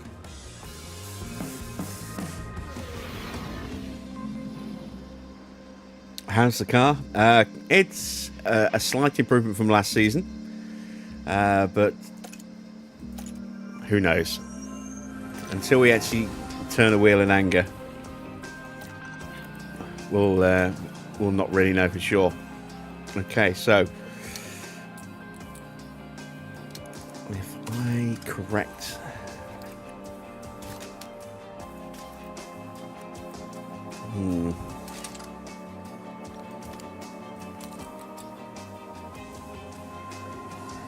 no, I think I've overcomplicated it a little on that one.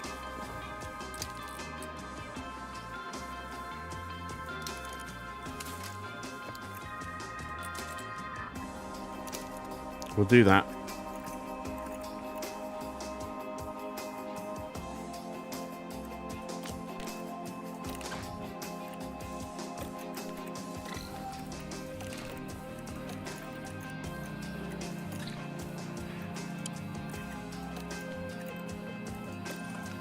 And then here.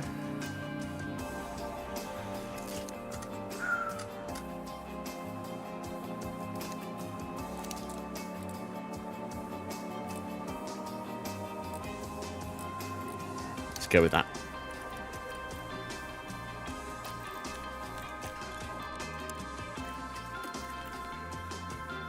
Right, we are ready to start qualifying.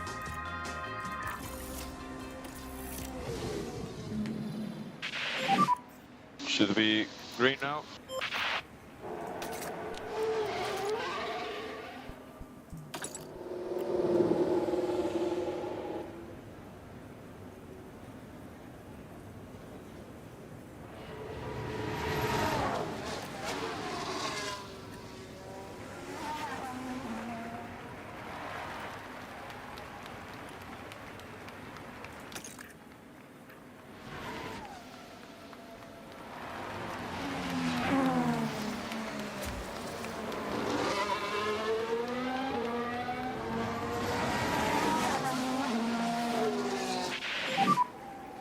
positive on the brakes. Copy. I'm expecting the entire field to pop out straight away, given that the track is going to get worse.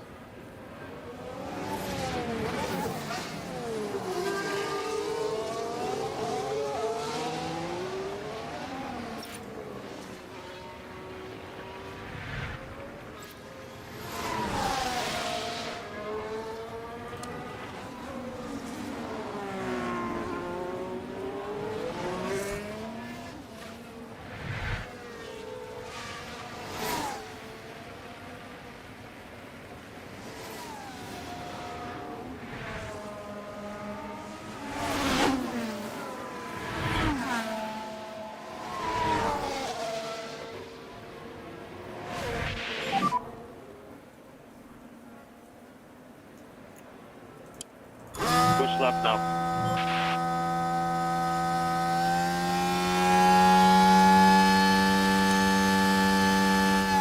A little bit of space behind us.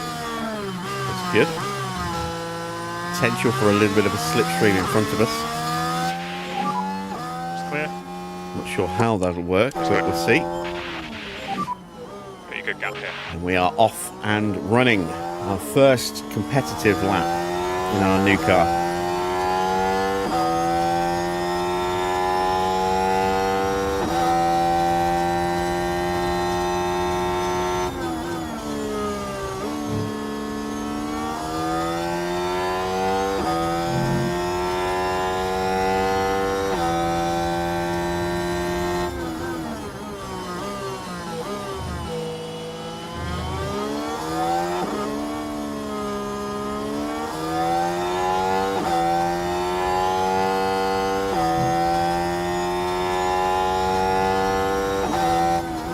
Down a couple of tenths with Porsche.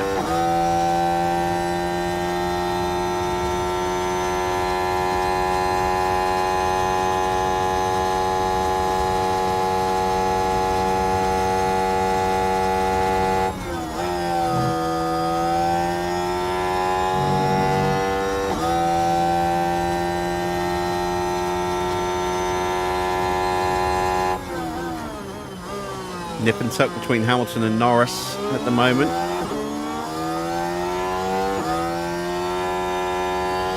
Mick's gone top and is immediately demoted, but he's going to go for another run.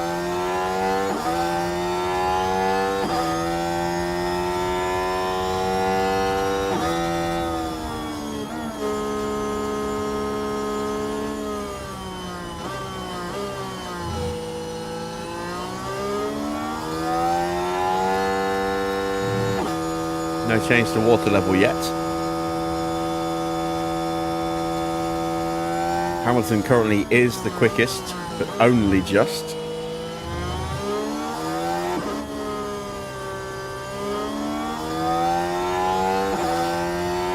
And we are not looking quick at all.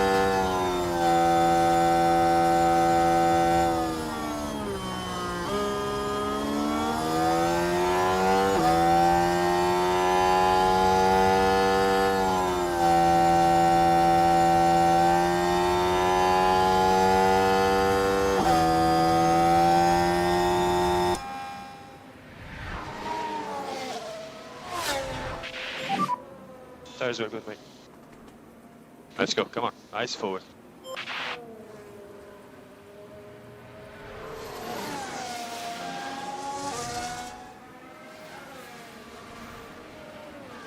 So, Bortoletto, the only driver slower than us at the moment. Gasly splitting our two cars. Tyres are in a sensible window. Half a second between So it's them. all bunching up. We'll go for the next push lap. Let's see if we can get a better lap in this time. The track water is going up, so I'm not expecting massive improvements. We might be out of qualifying already.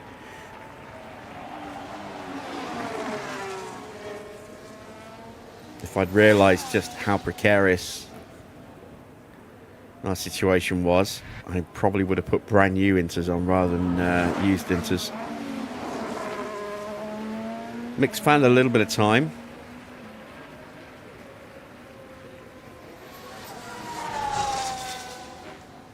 but only in the first sector. Teo's found a little bit of time in the first sector.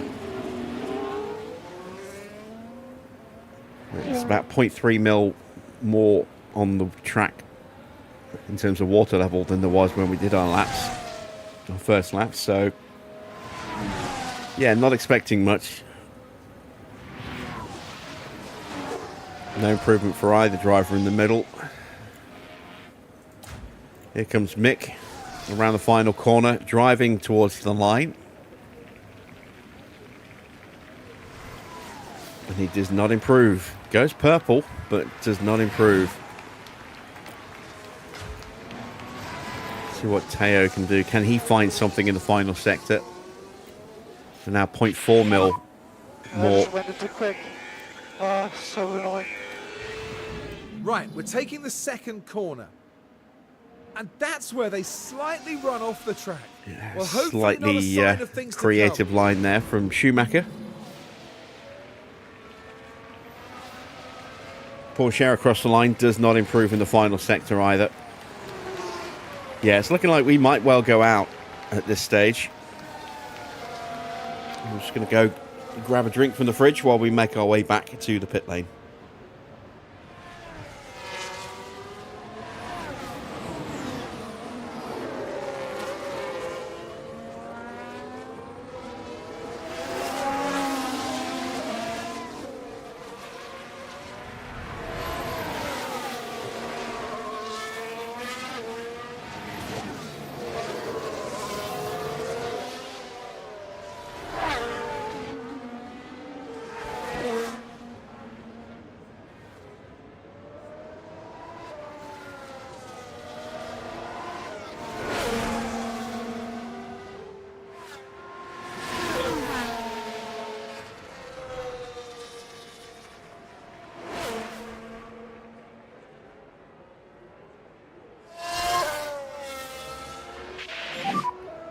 Box.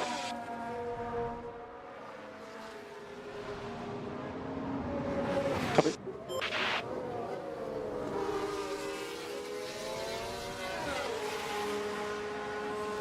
And we're back.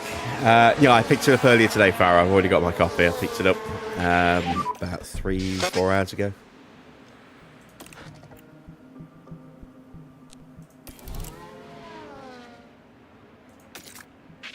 It is Pit lane. going to dry out a little bit, so we're going to have another chance. Copy.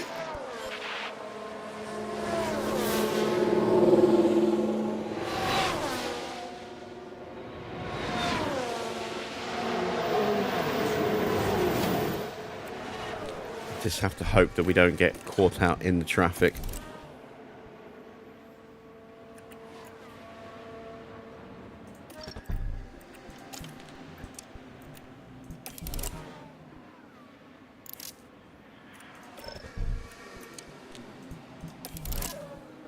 There's not much else we can do now until the track starts to dry up, so we'll speed time up.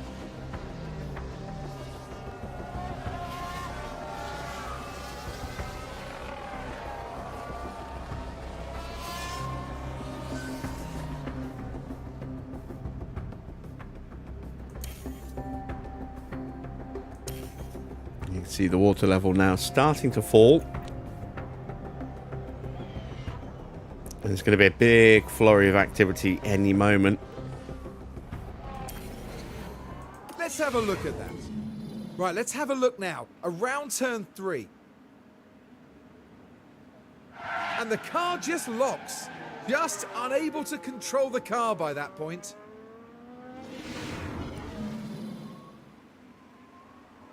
So they're proving that that RB really is, or that Red Bull really is a handful to drive.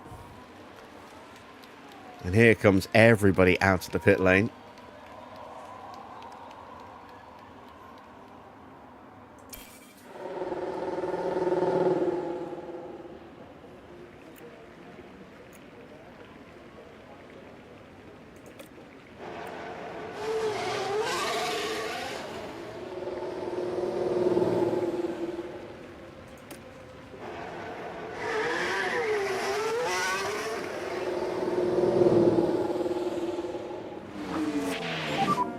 big work on brakes and tires now. Yeah, copy.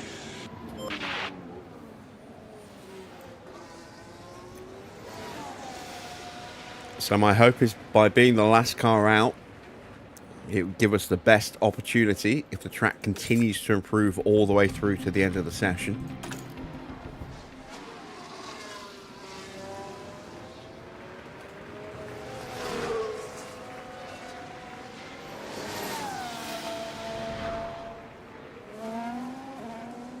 And we've got enough clear air in front of us to not have any issue, even if there's potentially a yellow flag somewhere around here. Don't think anyone here is going to cause us too much of an issue either.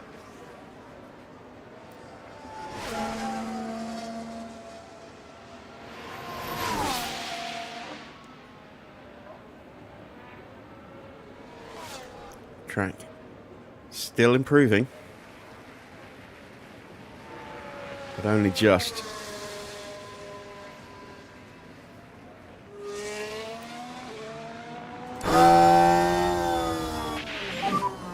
Go, go, go, go, go.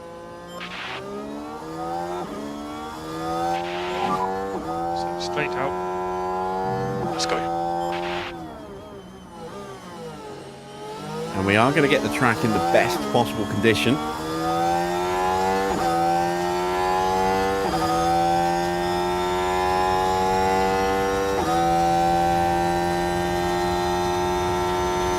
Hopefully that counts for something. Our car is pretty good in the corners, not so good in the straight line.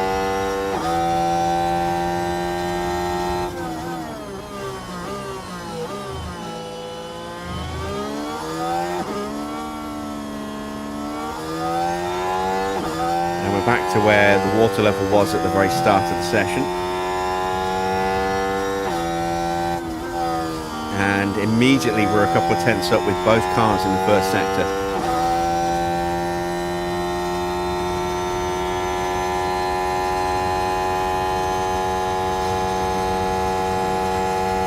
Mick is nip and tuck with Albon at the moment, so that's an indication of where we could end up. Porsche fractionally slower.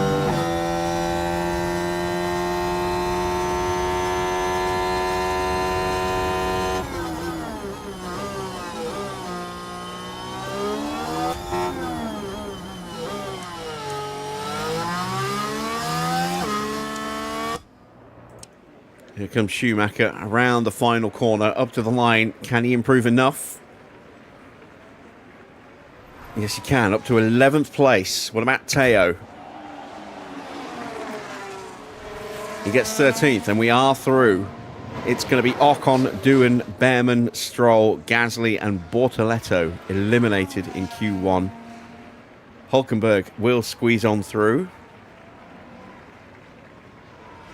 And both of our cars have made it into qualifying second session.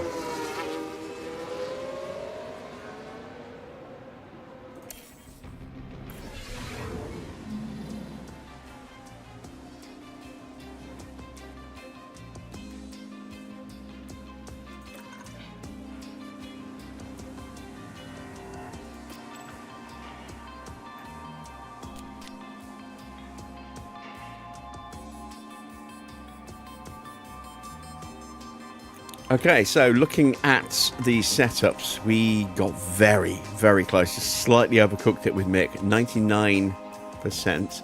Actually lost a little bit with Porsche. And I don't think that's something I can fix. So, bit of a shame. We lost a couple of percent with Porsche, but it's not earth-shattering. So, we'll make do. Evening Comet.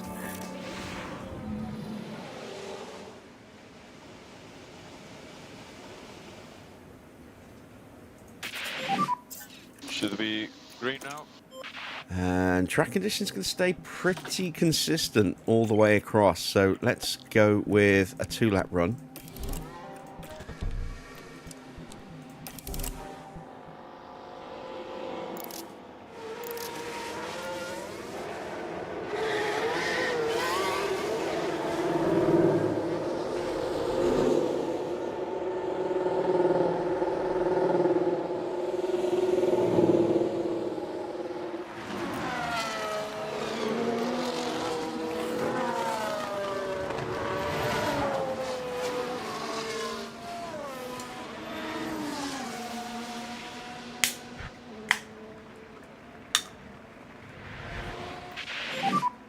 So focus on tight end. Copy, copy. So Ferrari was setting the pace in first qualifying. Let's see if they can keep that going in the second session. See if McLaren have got an answer. And see if Red Bull have something up their sleeve.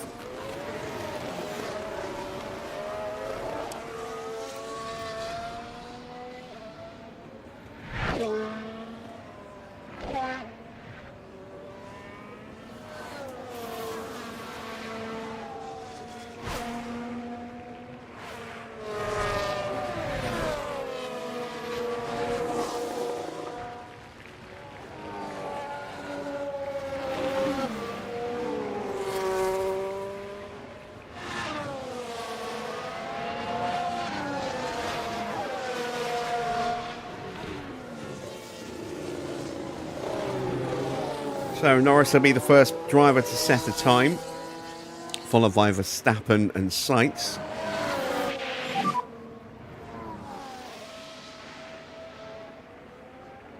I am a little concerned that Porsche is tucked up behind Nico Hulkenberg. Got a good gap in front. Dirty air might be an issue. You're good.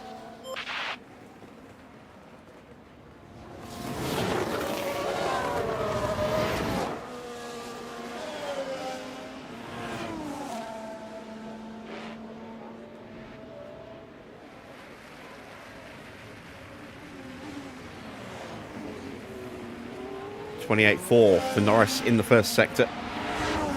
Max slightly quicker.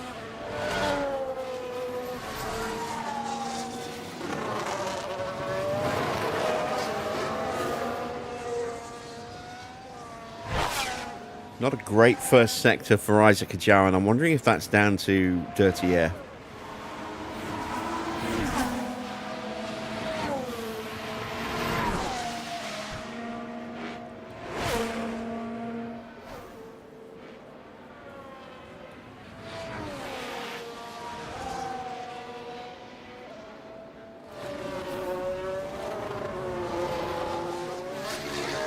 Norris has the edge in the middle sector.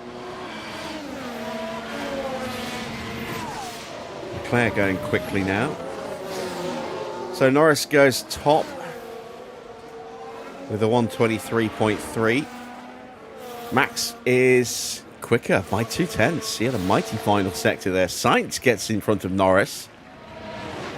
Mick is up to 5th place. We'll go again with another lap.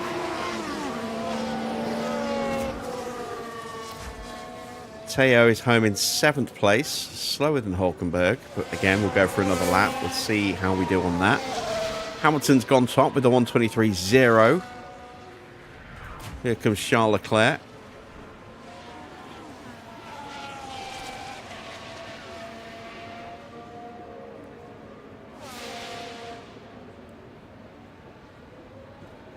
And Leclerc goes top by 34 thousandths of a second. So McLaren a little off the pace. Oh. I think my game just froze. Oh, no, there we go. Whew. Panicking for a second then.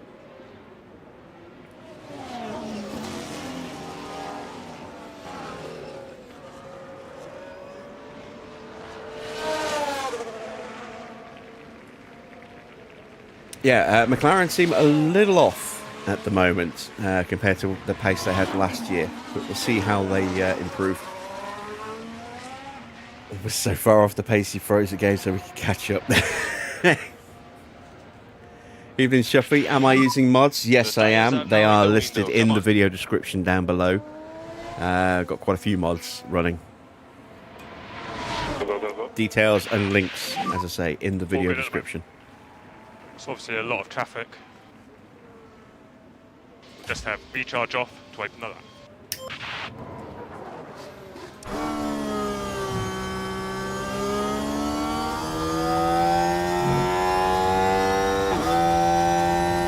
Track water levels starting to creep up slightly.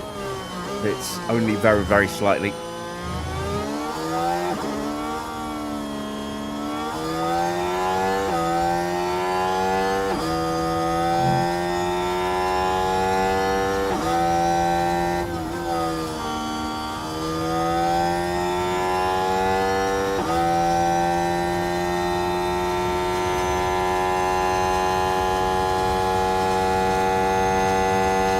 Slight improvement for Mick, no improvement for Teo.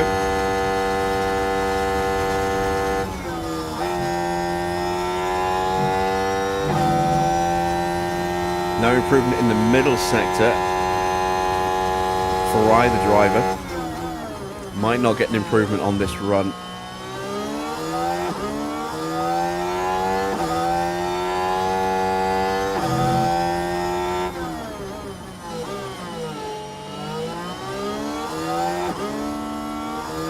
Out to the final corner.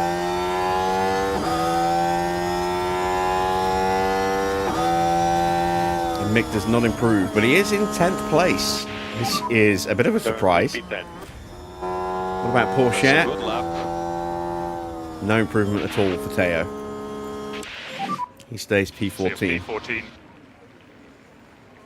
Is there a direct option to change which day your save game is in the database editor?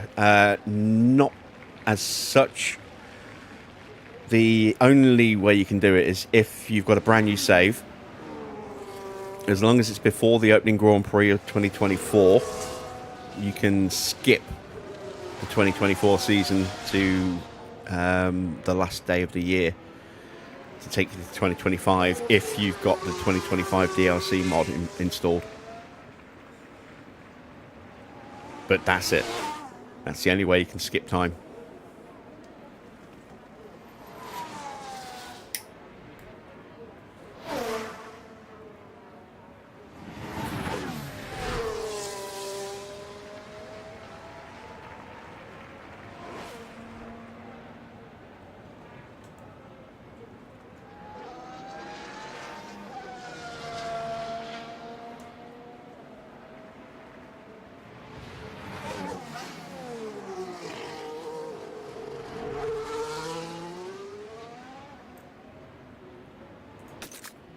The track water level has definitely crept up, hasn't it? Up to 1.9 now. Don't know if it's going to come back down or not. P3. So caution braking for the box. Copy.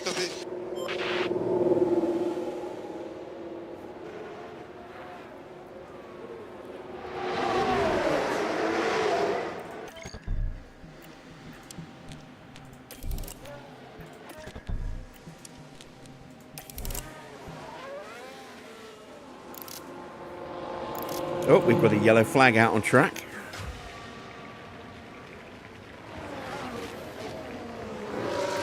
Yuki This one is involving Yuki Tsunoda. having troubles with that Nearly- second oh, RB, just running wide. second Red Bull. They've got to be careful and watch the car there.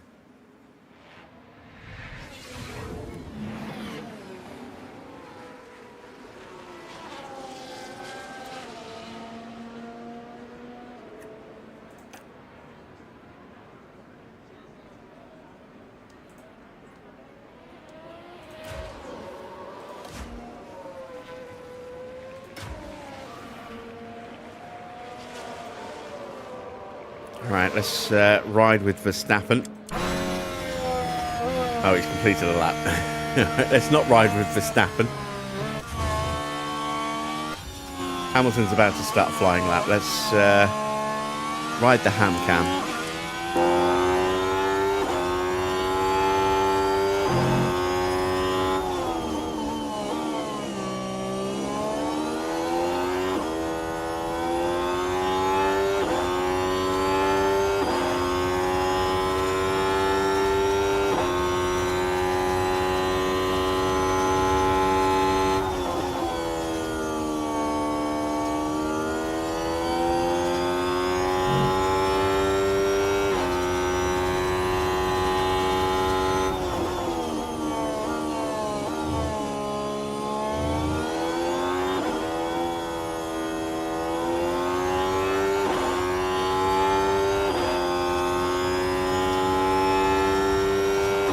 No improvement in the first sector. Track water level is starting to drop again as the RB moves out of the way. It's Isaac Kajar.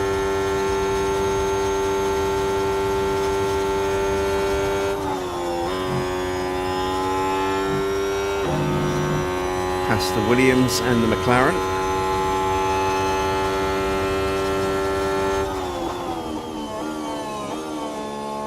No improvement in the middle sector.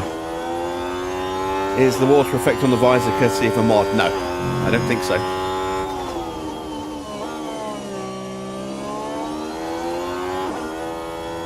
It's just more noticeable with a higher resolution.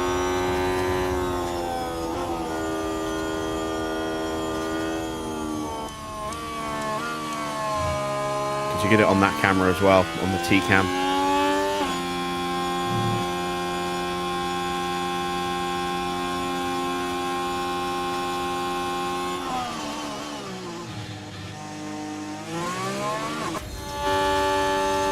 Leclerc is trying to improve, and again, no improvement in the opening sector.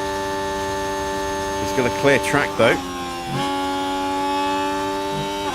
and the track is starting to dry up slightly. Might find a little bit in the final sector.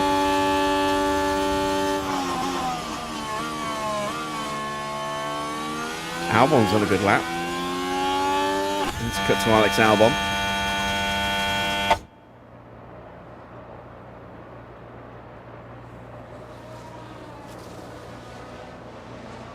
Not found anything in the middle. Up to the line for Charles Leclerc, and he does not improve.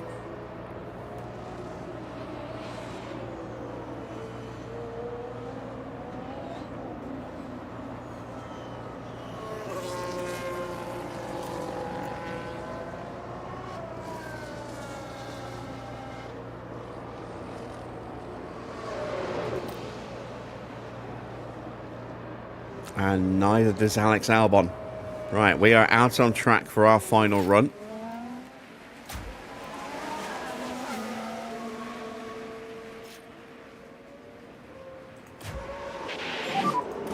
Watch out for cars behind.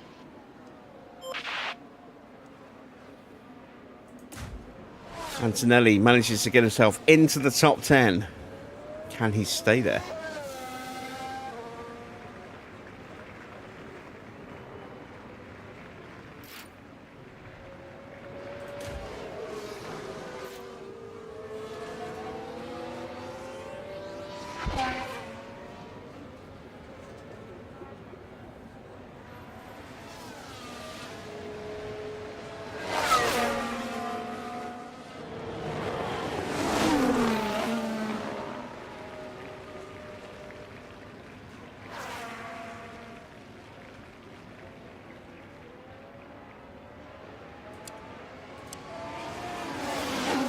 Quite a few cars that haven't come back out.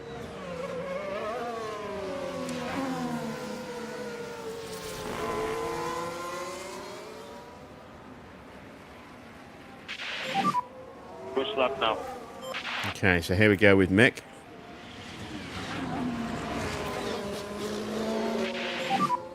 It's bunching up a little bit. Let's go.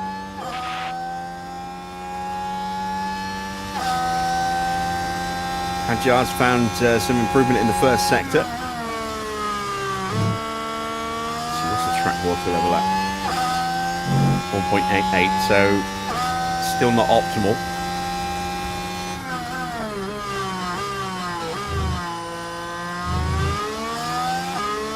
This is a very good lap from Isaac Hadjar. Getting a slipstream from the back of his teammate, that's why. Might hurt him here in the final sector though.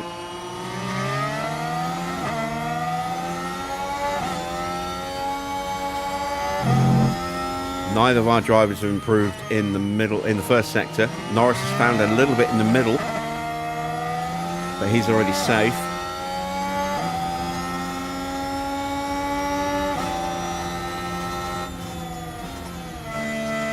And Hadjar did lose out quite badly in the final sector. So he is not through. Teo's up in the middle.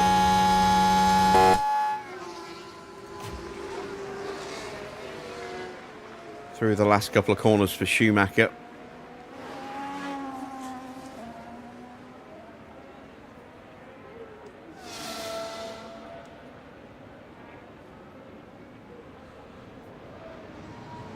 No improvement for Mick. Can Teo find anything? He can. He's up to 13th. So, it's the end of second qualifying. We are out with both cars. 11th and 13th, but that's pretty encouraging. So Ferrari 1-2 at the end of that session, but only just ahead of Max. Sainz all the way up in 4th place. And it's Norris, Tsunoda, Piastri, Russell, Lawson and Antonelli. And then going out in Q2 is Mick, Nico, Teo, Alex Albon, Fernando Alonso and Isaac Hadjar. Let's see who sticks it on pole. George Russell from nowhere sticks it on pole by 1.5 tenths over Charles Leclerc. Verstappen in 3rd ahead of Yuki Tsunoda. Then it's Norris, Hamilton, Antonelli, Sainz, Piastri and Lawson rounding out the top 10.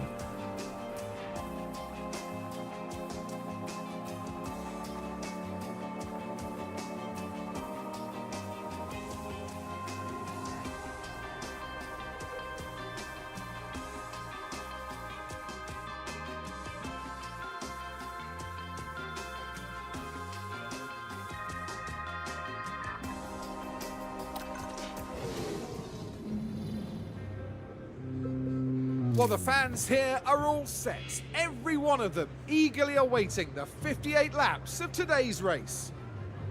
Albert Park often seems to set teammate against teammate, from Hill and Villeneuve dueling for the 1996 win to Bottas beating fellow Mercedes driver and pole sitter Hamilton to the win in 2019. The Albert Park circuit is bursting with rapid corners and a long straight where drivers can push their speed to the limits. Good attention to medium speed downforce will likely make beating this beast of a track just a little bit easier.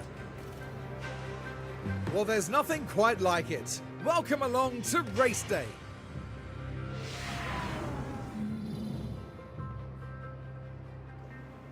So, time for the Grand Prix. No changes to the starting grid. No one has any penalties. So just a quick run through. We've already seen the top 10 and then the bottom, the middle 6 as well. At the back of the grid is Ocon, Doohan, Behrman, Stroll, Gasly and Bortoletto. We are going to start on dry tyres and then transition onto wets. Let's take a look at when that's likely to happen.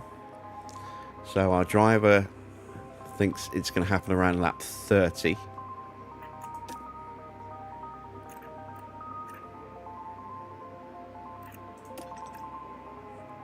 So might be prudent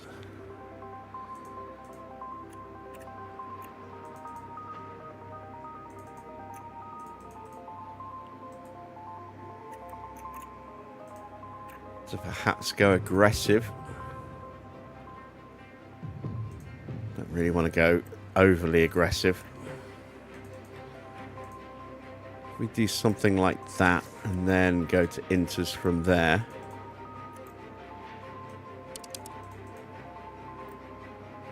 That gives me some wiggle room to push the tyres.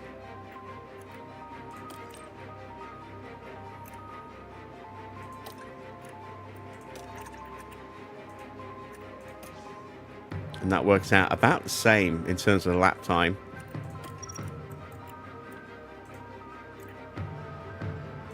As if we were to try and one-stop it, but would give us that extra little bit of grip.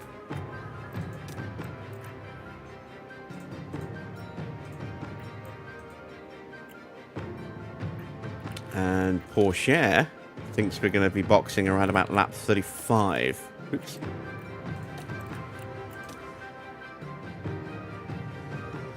So this is why I've gone for the 2-stop, to give me that flexibility. Just in case it is closer to Teo than it is to Mick. We'll go with that. And we'll play it by ear. We're not going to put any extra fuel in. We are going to push the fuel off the line. We are still running Renault engines, by the way, this season.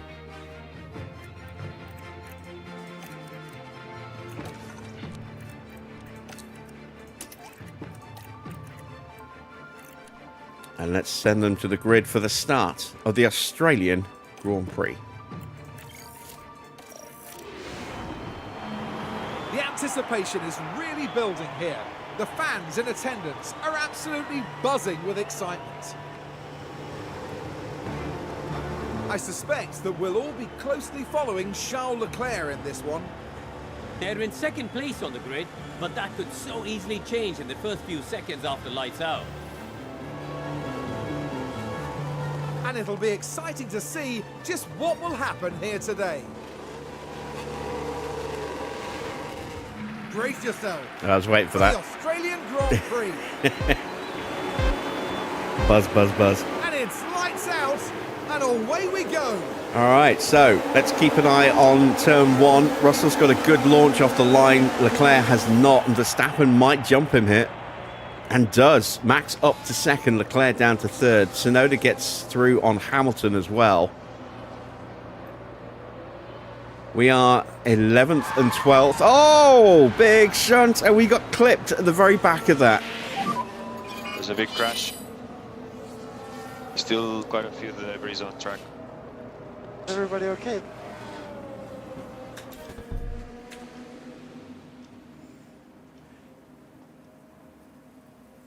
Chaos. Chaos.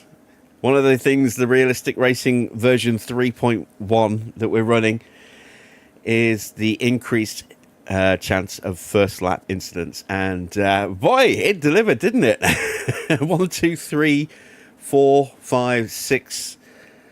6 cars at least caught up in some kind of contact there.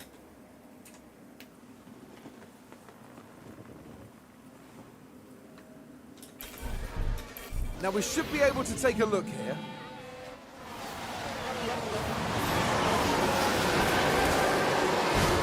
Oh, and the cars there, unable to keep out of each other's way. That will have knocked their confidence, I'm sure. And while all that was happening, the crew in the garage could do nothing but watch on. So, what a dramatic start. That is going to advance the time a little bit, so I'm going to change my strategy, and I'm going to go onto a set of medium tyres now. I think.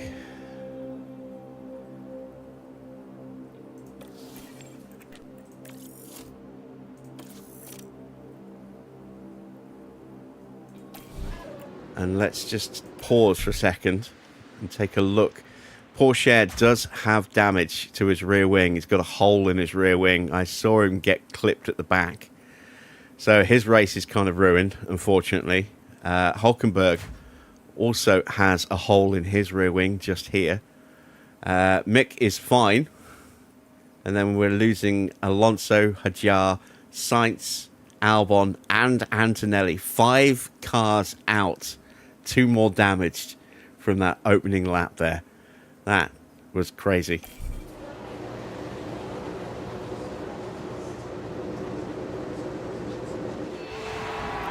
It's time to pick up where we left off as the race restarts.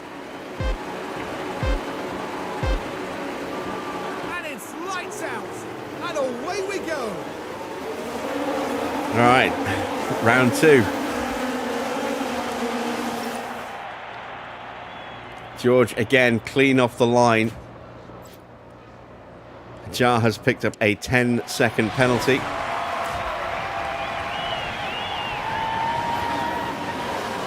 And this time we get through turn 3 without any incidents. So let's take a quick look at the weather forecast now, because the rain should be coming earlier now. So yeah, we're looking at about lap 30 still, it would seem. That's not so good. But it will start raining before then, so we'll see how it shakes out. How's Hadjar going to serve that penalty? He'll serve it in qualifying. That'll be a 6th place penalty at the next Grand Prix at China for the main Grand Prix.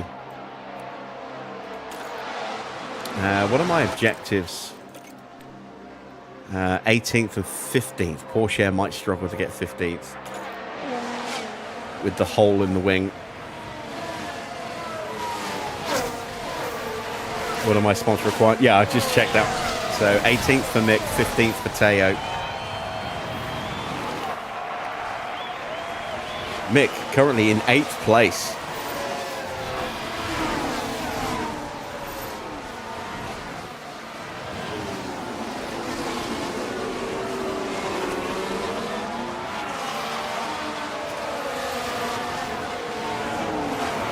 But once the DRS kicks in, I think Teo will become a bit of a sitting duck.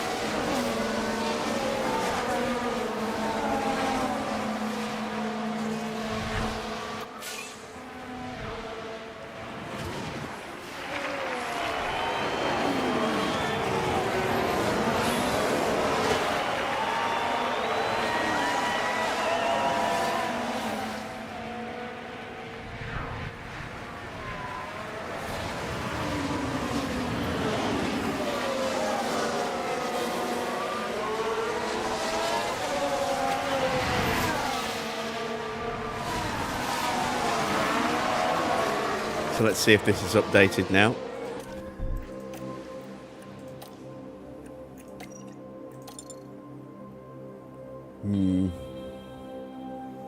Still looking around towards lap 20. Sorry, lap 30.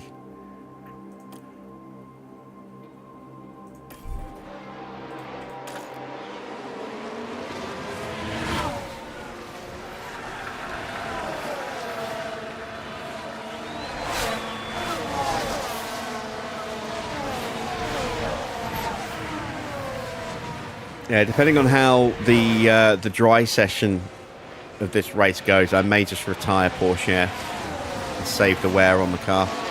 Let me see if he actually took any powertrain issues from that as we get overtaken. Let me compare him to Mick, who took no knocks whatsoever.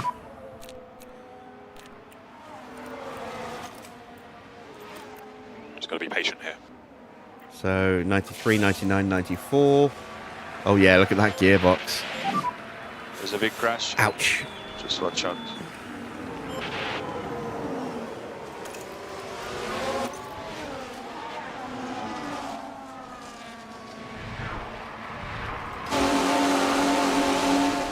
So Bortoletto into the pits. Gets himself a new front wing.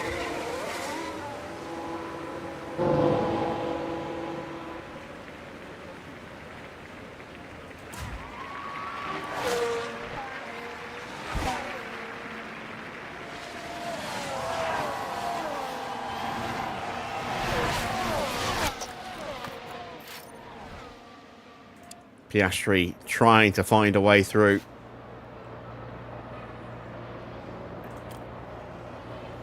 Will I make a BMW tutorial if I haven't already? Maybe. Can I do bonnet cam on Gasly? I can do this cam. The T cam. So stay disciplined.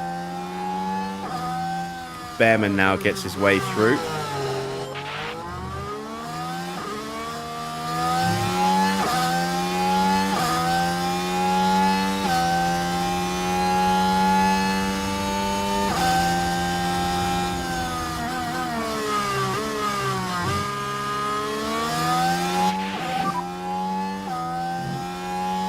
Mick gets an overtake on Oscar, having been overtaken by And Oscar. it was Mick Schumacher involved. Can they squeeze by? And Mick Schumacher says, Dankeschön, thank you very much.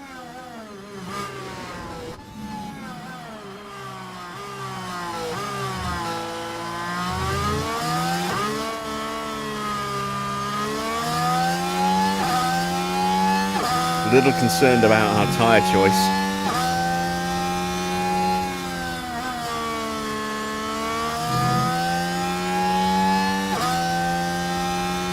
Yeah, I heard the engineers say there'd been a crash. I just didn't see the notification pop up.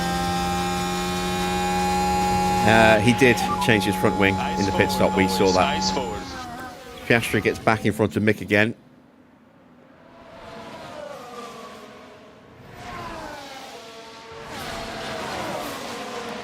Just rockets on through. Nice.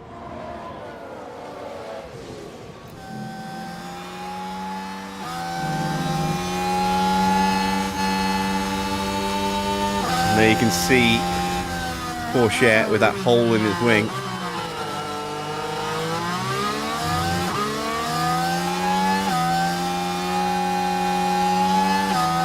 I mean, if 2 more cars retire, then he will hit 15th regardless of what happens, but will 2 more cars retire? That's the question. Max moves through into the lead. This is close. Look at this.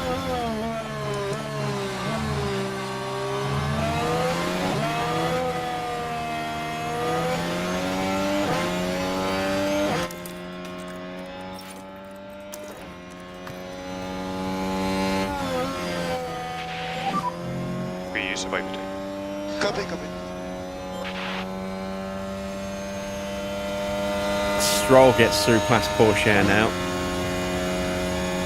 Big problem for Porsche with that hole in the wing means he will not get DRS. And our car is not quick in a straight line.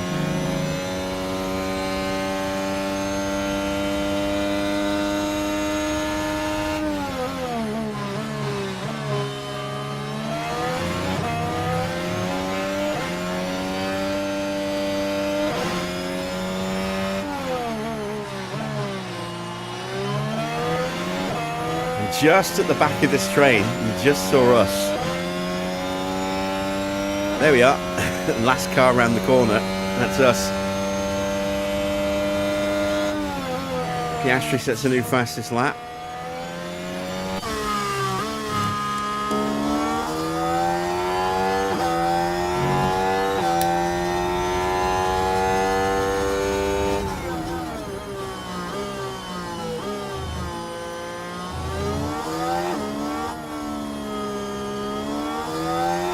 We could be on for points in our opening race here. This is quite nice.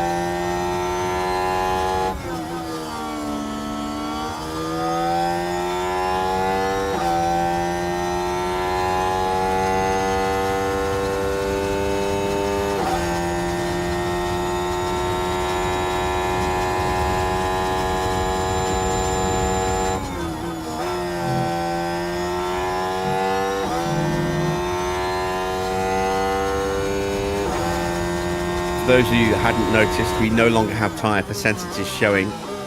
Oh, a lockup for Let's see Gabby what happens. Bortoletto again. Now here we are tackling turn 3. Very heavy on the brakes. Kept it out the barrier. And hopefully there's not too much damage to the tyres. But yeah, we no longer have tyre percentages showing. We now only have status bars that kind of give an indication of roughly where they are. That information is still viewable if we wanted to go into the lap history and take a look at the car condition. We could actually see percentages, but we'll try and avoid doing that where we can. Because we would know roughly the status on tyres, but we wouldn't know the exact state of the tyres in reality, so I like that.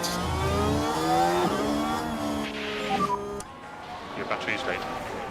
Okay, Porsche is out of battery. Okay, recharge on. Copy. We have a chance to make a move on Lawson.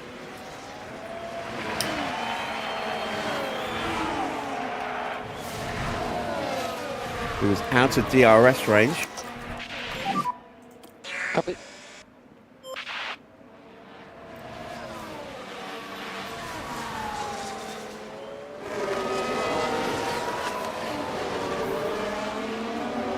We're not quite close enough this time round.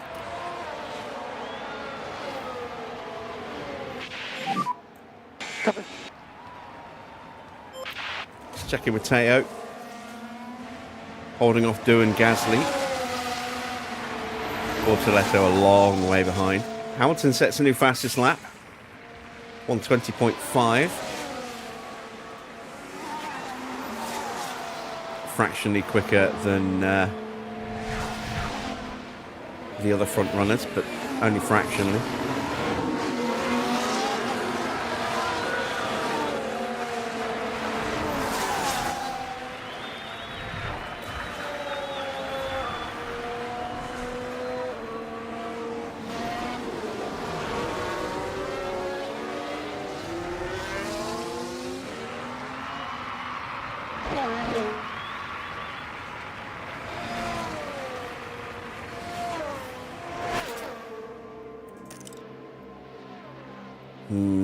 Yeah, we're looking maybe around lap 26, 27. Here's a chance on Lawson.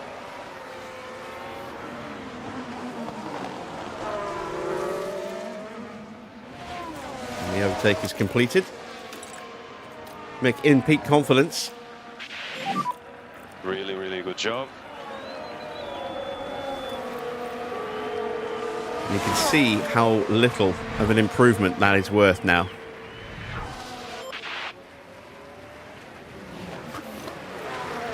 Thanks to the change with the mod.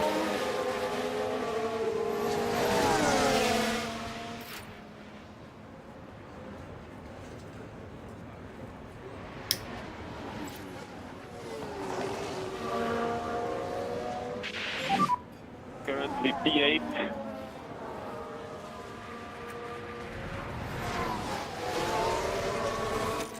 So I think we're probably too far away to be able to get back onto Yuki Tsunoda. We're going to be in a fight for 8th place with Lawson, Gap it 0, would 5. seem. How are the time? Good, it's okay.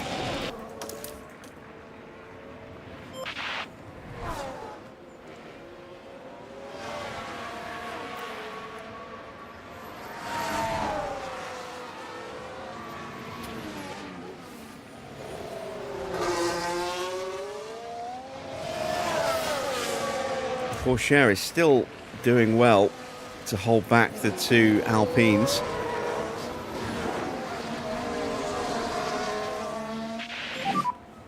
See a P14. Hulkenberg's ahead. Gap 2.6. Gap 0.4.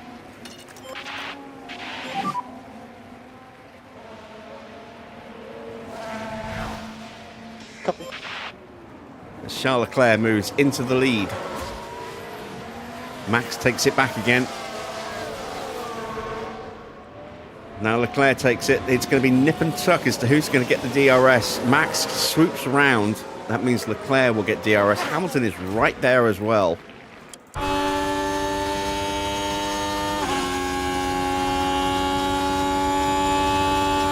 It's still really tight at the front. There's Russell being hounded by Norris. Piastri and Tsunoda are in that train as well.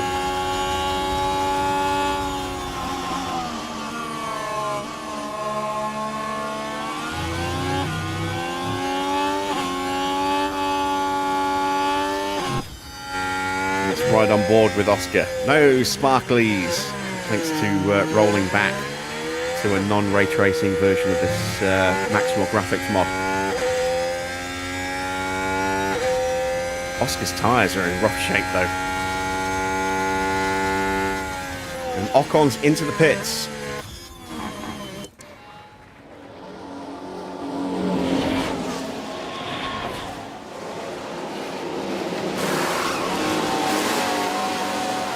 Set of medium tyres for Esteban.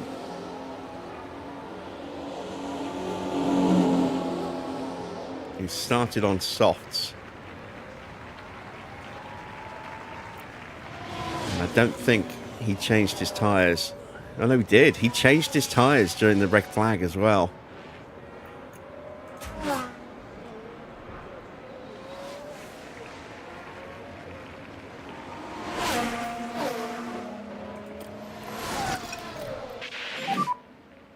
down now. Try to get a good pace.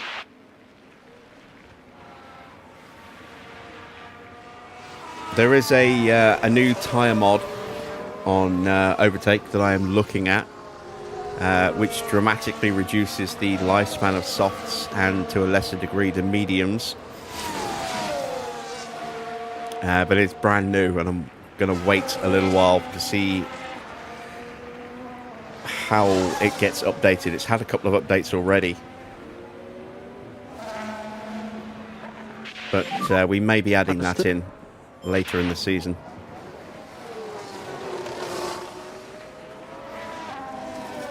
I may save that for next season. I'm not sure. That will give it another month before we put it on.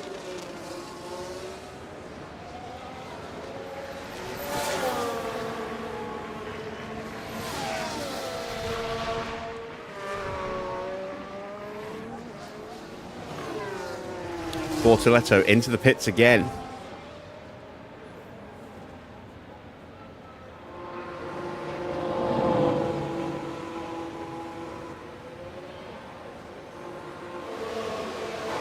I have to say, I'm amazed Porsche is still ahead of both Alpines. They've switched places. No, they haven't switched places. Gasly behind Jack Doohan.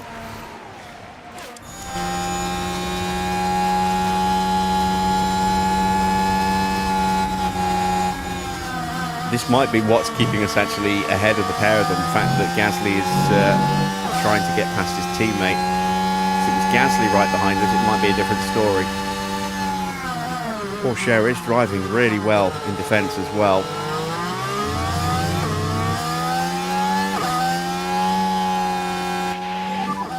Eyes forward, eyes forward. Right, Lawson has got in front of us.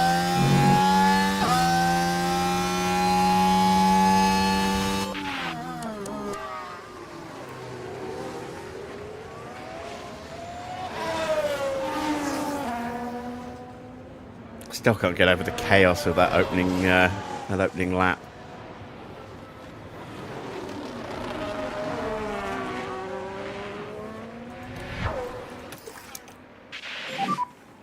Understood.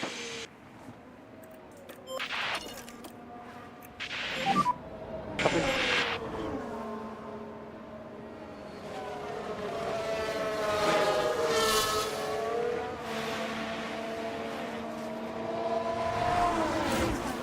Hamilton up to P2, gets past Charles Leclerc. He's going to make a move on Max. If not into turn 1, then probably into turn 3.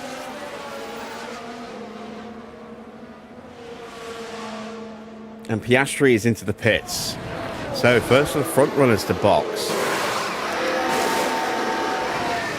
But then his tyres were in rough shape. Look at Max's tyres as well. Max's tyres are in pretty bad shape.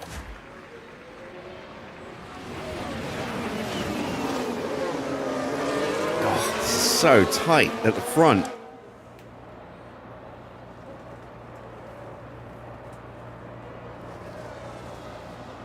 Russell still keeping Norris at bay. Tsunoda has dropped back to about 1.5 seconds behind.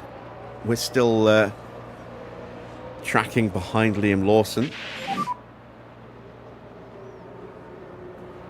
And Gasly's got through past Doohan. And as such, makes the overtake on Théo Pourchaire. That's been a long time coming, Pourchaire getting overtaken by at least one of these Alpines. And that now means he's probably going to get jumped by the other one as well.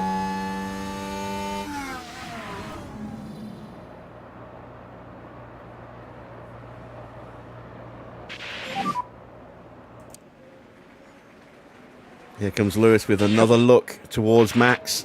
Max feints a move to the inside. Leclerc goes around the outside of Hamilton.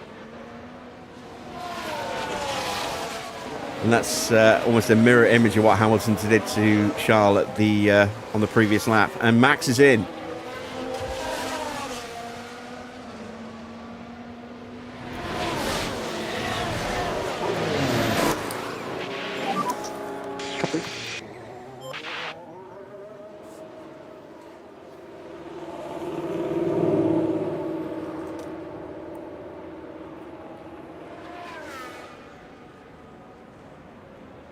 And he will come out behind Lance Stroll.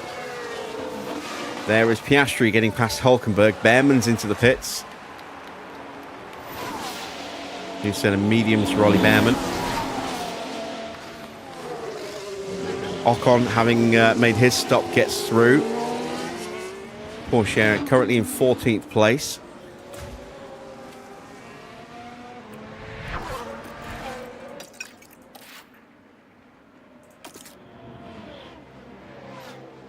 Still no update on the weather, and I am wondering whether or not I should box Mick for a set of softs.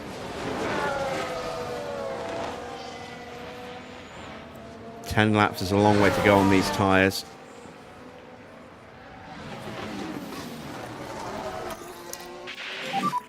Copy.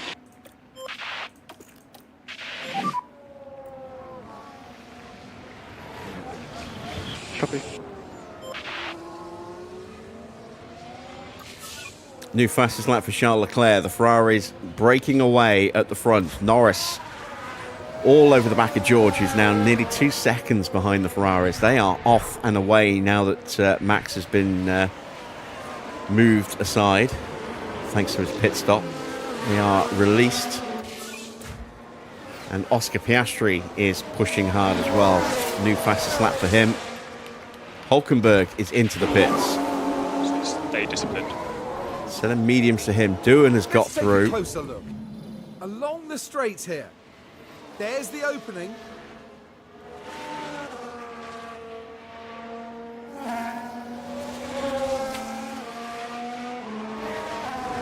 That's a great move by the Alpine.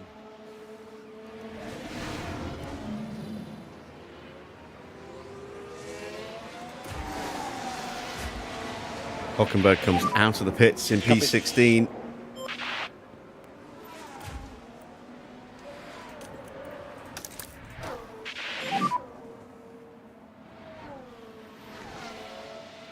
Yeah, copy.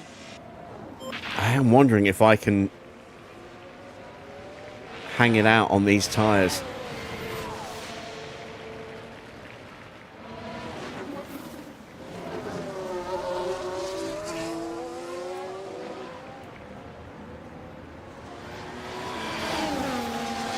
Let's call Porsche in for a set of new softs. We might be retiring him in a moment, so let's give him a pit stop And box. for the DHL competition. As Charles Leclerc is in, so the leaders are stopping. Set of soft tyres for for Charles. He's going to be very fast. He's going to get clear of Max, is he? It's going to be close. Max sets a new fastest lap, a 1:19.2. But Leclerc does get out in front of him. Can he stay ahead into turn 3? Yes, he can.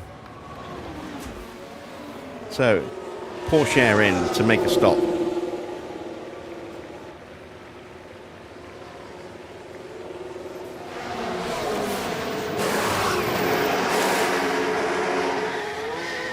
.6. No idea if that's any good or not. Let's take a look. 2.6.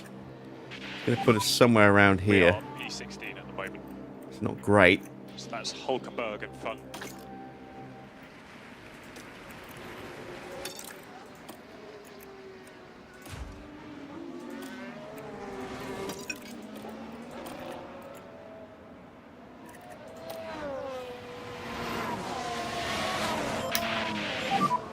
So keep on working those tyres. Full focus on corner of the front tire.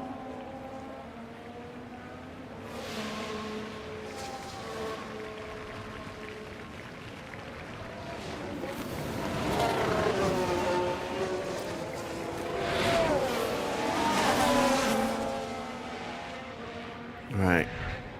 How easily is Leclerc going to get through? Very. Better car, so much more grip. We get pushed a little bit wide, but we stay ahead of Verstappen just. Starting to feel the fronts a bit.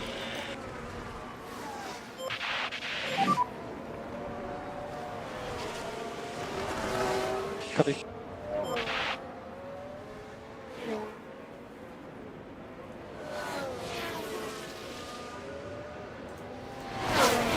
see what Porsche can do lap time wise on those new tyres. It's a hell of an ask to try and finish in 15th. So I think we may just retire him.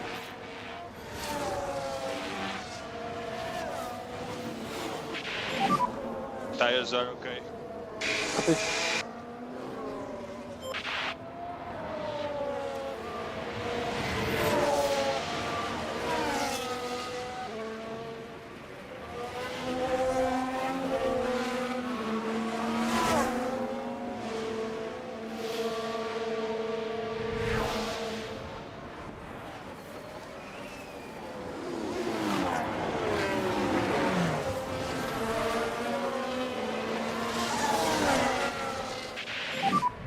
This is P7. Lawson is starting to really struggle on his tyres. Do we have any update on the weather yet? No. And I might well have left it too long for Nick.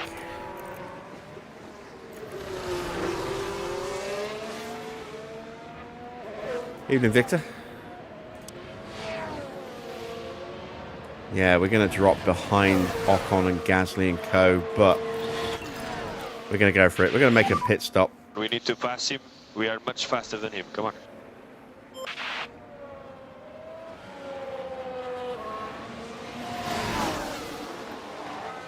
We'll do one push lap like this. 121 from Porsche. It's not quick enough. Try to keep going. Let's box Teo for another set of tyres and then we'll retire him. See if we can get a better stop out of him before we do retire him. New fastest lap from Charles Leclerc, 118. Copy.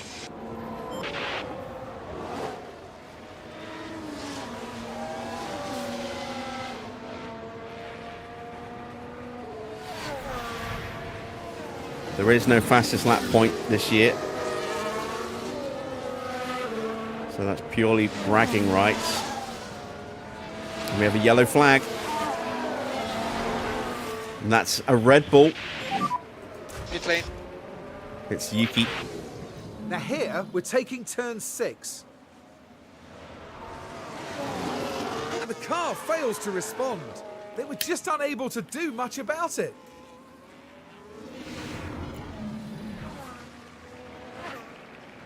He really is struggling in that car, isn't he? Imitating life. That's 3 mistakes he's made this weekend now.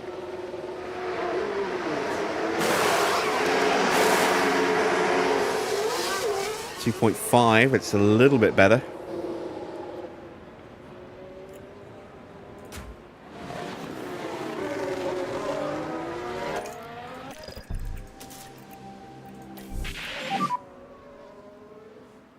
I want to try and get the undercut on Lawson. So first car is Hulkenberg. You watch Lawson box now.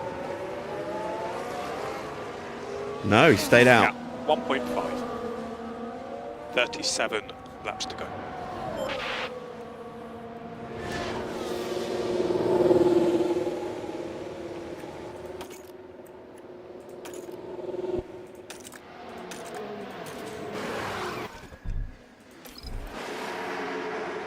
.3 second stop.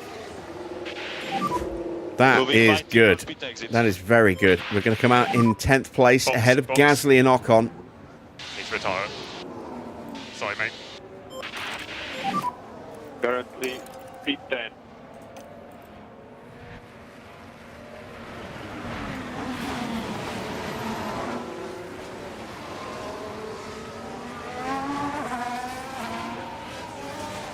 Gap 09. So Hamilton leads by about 5 seconds from George Russell.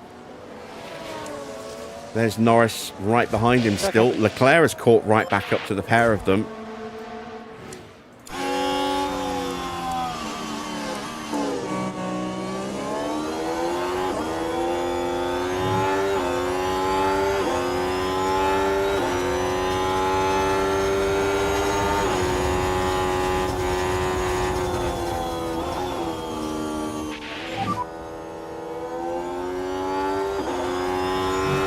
Yeah, copy.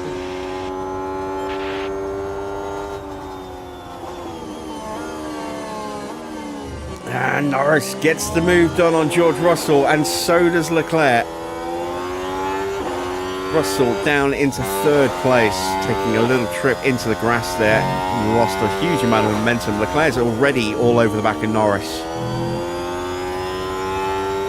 He's got a lot more grip.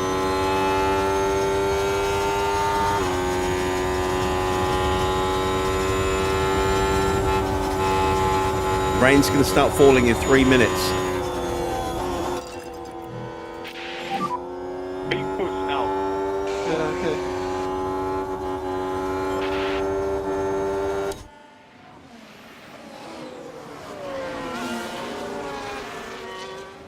Oh, Norris just about hangs it out around the outside, but he's going to give Leclerc the DRS. They're still side by side, and this is going to be an easy overtake for Leclerc. In fact, he's through before they even hit the main straight. And now with DRS on this straight and the next one on the one up to turn 3, he is through and away. Let's check in with Mick. Mick is closing in hand over fist over Lance Stroll. Tires are good, mate. Copy.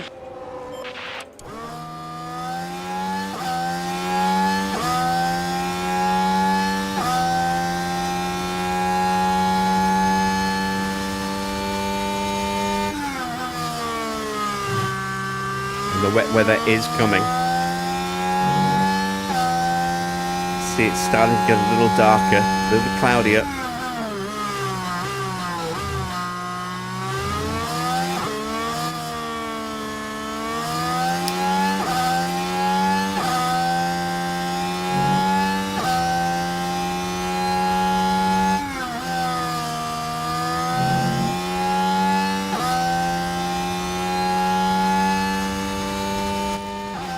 Wanted to try and get mixed confidence back up before the wet weather.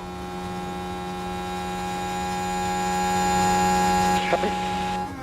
We are very much in a position to be able to get an overtake in on Stroll here. Hopefully we'll be able to catch back up to Lawson as well. Lap 4 seconds quicker than him on that last lap. Copy.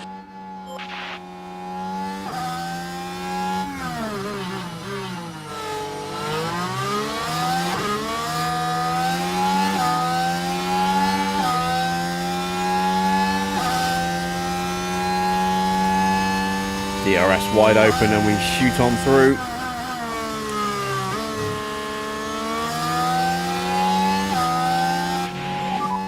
That's it. Good job. Come on. Okay, so we are P9 on track.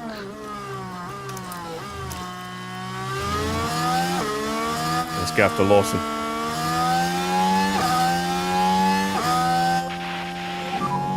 Copy.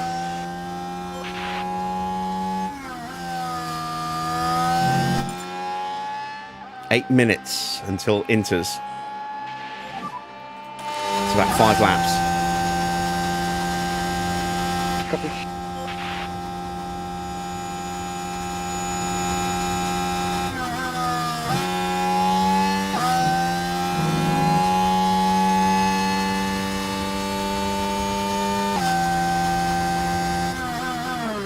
And the rain is starting to fall.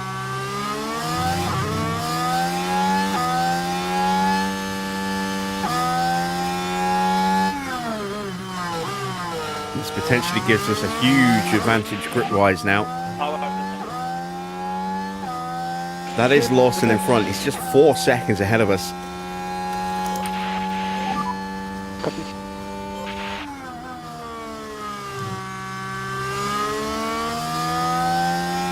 Fastest man on track at the moment.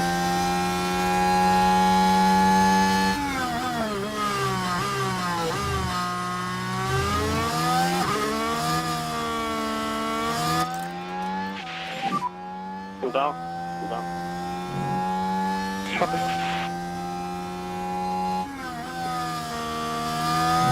Lap 27 coming to an end. Hamilton leads Leclerc by just under 3 seconds. Norris in third ahead of Russell, then Verstappen, Piastri, Tsunoda, Lawson, Mick in ninth in the points. Then Stroll, Gasly, Ocon, Behrman, Doohan, Hulkenberg and Bortoletto. Bortoletto about to be lapped by the Ferraris.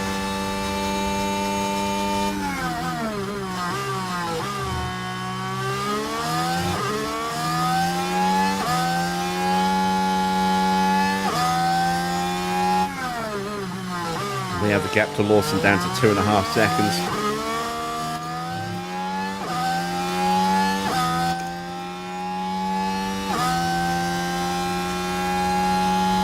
Ocon gets ahead of Behrman.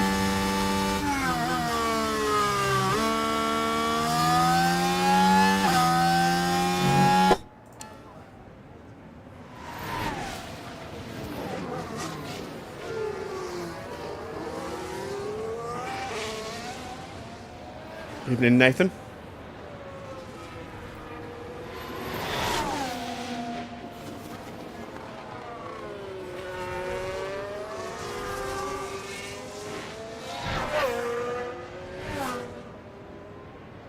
Still not wet enough for the inters yet. So hopefully everyone stays out for one more lap, which means we'll have time to catch Lawson and put a move on him. Copy.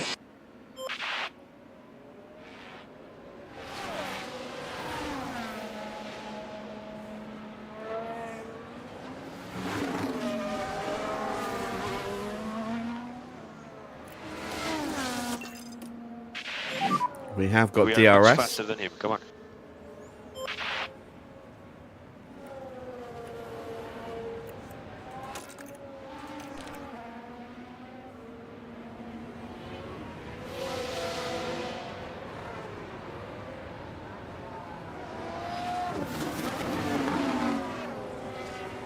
Come on, Mick.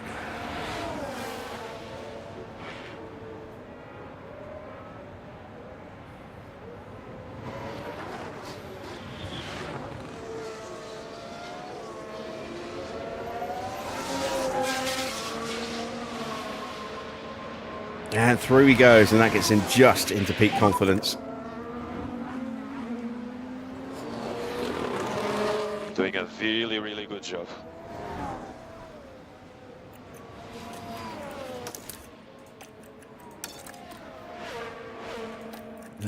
Just leave him on full burn. We are probably on, one more let's go lap get him. away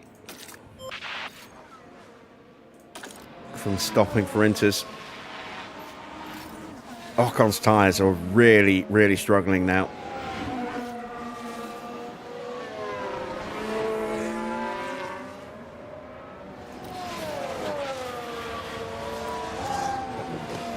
And Oscar's the first one to blink for the inters. It is a little early for inters. He's being held in the pits because Lawson and Tsunoda are in as well. Good stop for Tsunoda.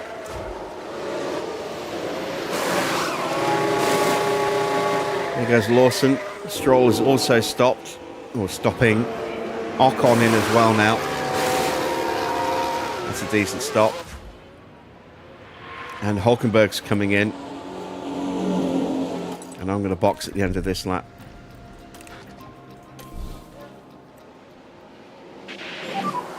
Box, box, box, box. Copy. Box.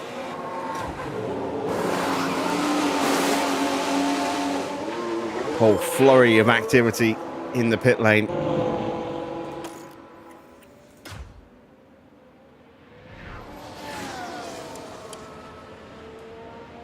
And now the race leader is in. And so is Charles Leclerc. He's going to stack up behind.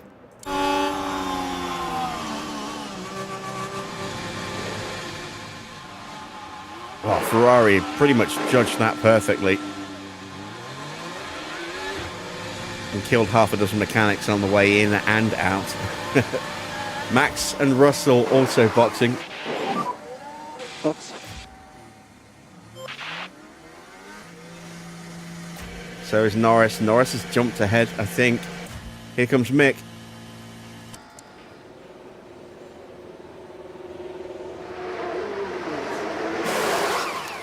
Oh, it's a bad stop. No, no, no. Damn it. We had a chance to jump Tsunoda here. Sorry. Okay, watch out, speed taxi. We're going to lose out to Lawson as well. Oh, it's so annoying.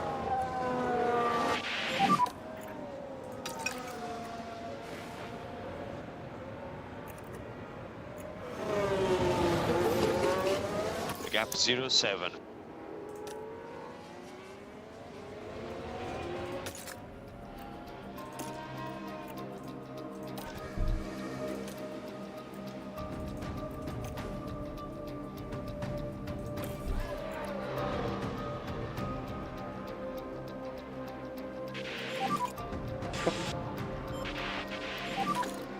Gap 07.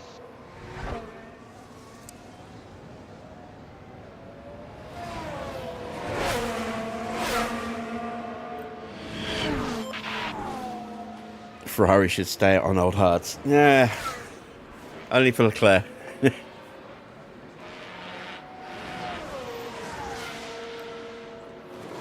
And only at Silverstone.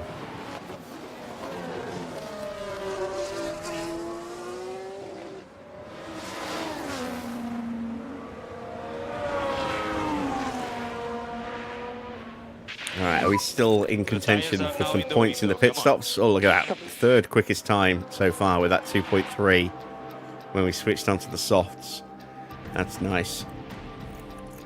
No chance for Teo. Just wasn't quick enough. Plus, he's retired now.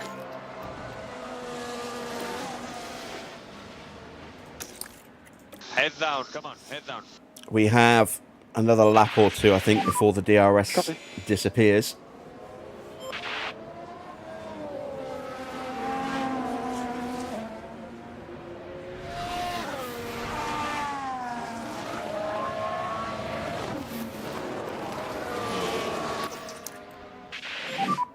Copy. Trying to use it to refill the battery quickly. Did I just lose DRS? I think I just did. I did. Damn it. Copy.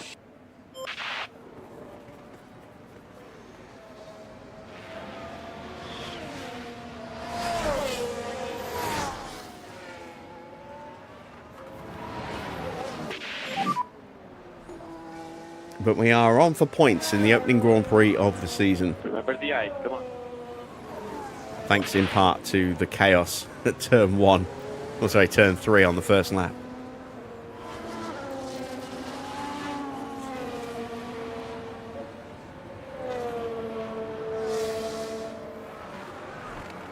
"26 laps to go. And we are P9. Gap 1.4. Get on the rhythm, come on.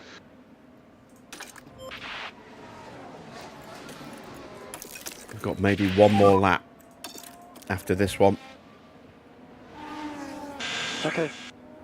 So let's start to push to try and get in front, because it's going to be harder to get past once We are much faster than him, come on. once the DRS gets deactivated.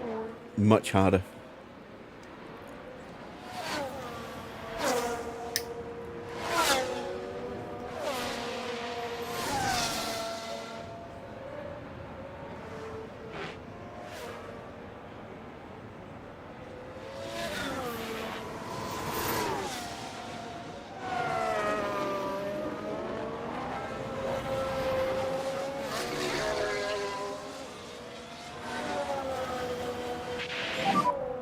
Gap 1.6. It's coming to us. 25 laps to go. Hamilton leads Leclerc by 3 seconds. Max is third. Norris and Russell having a real ding-dong scrap for fourth place. Have been for most of the race now. Piastri in 6th place. Then it's Tsunoda from Lawson. Schumacher. There's Stroll in the background in 10th, the final points position. Then Gasly in 11th ahead of the two Haas of Ocon and Behrman. Hulkenberg with that damaged rear wing still ahead of Jack Doohan. And Bortoletto with some damage to his car in 16th place. Porsche retired when we decided to pull him in. and save wear and tear on his car, given he's already had a big whack to the rear, which broke his rear wing and damaged his gearbox. And then Antonelli, Albon, Sainz, Alonso and Hajar all out from the collision at turn 3 on the very first lap. Gap 1.5 behind. Let's go, come on. Eyes forward, come on.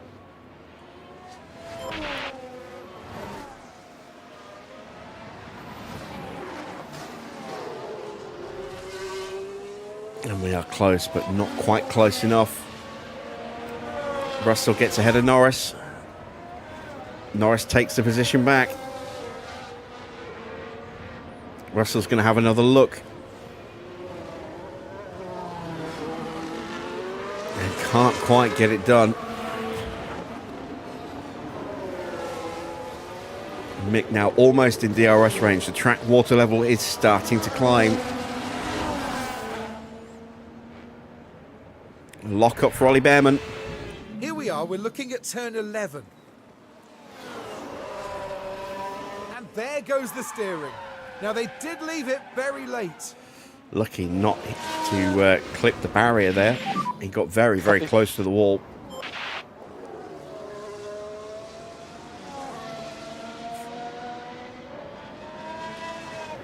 This is our last chance to get through with DRS before it gets deactivated. Just out of range. 1.1.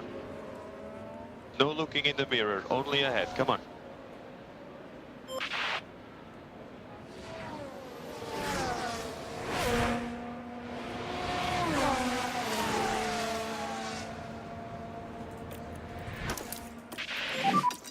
Copy.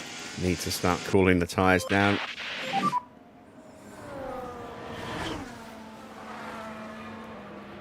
Yeah, copy.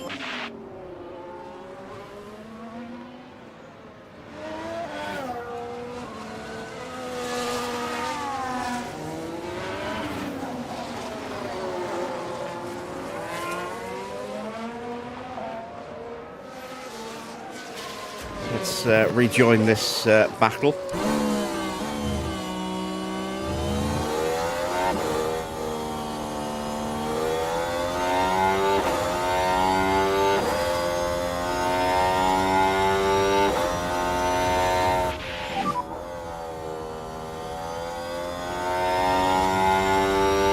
Need to focus on going forward now.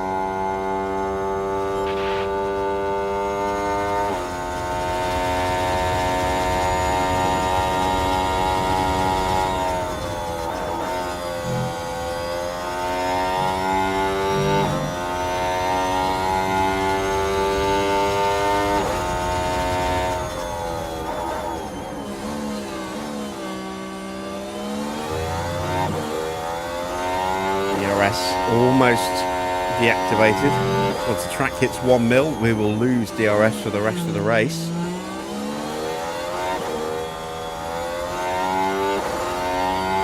We're not going to get past Lawson, so we're going to have to be patient and hope that we can maybe get him later on. But there is still a chance for George to capitalise. Nothing we could do, so forget about it.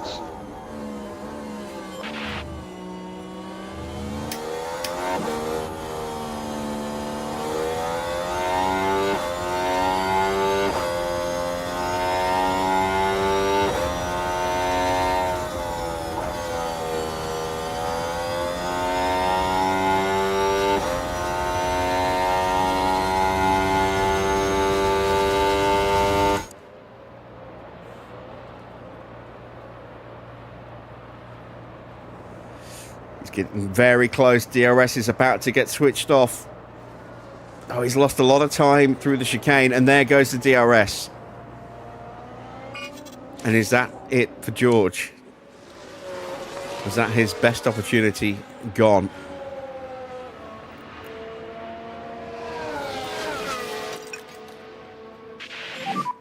Head down now, try to get a good pace.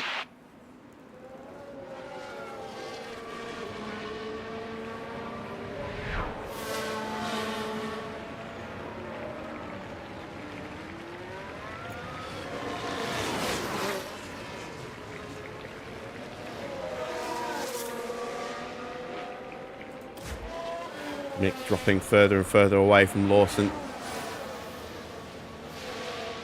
Pace should hopefully pick up a little bit in relation to Lawson now that we've upped the tyres again.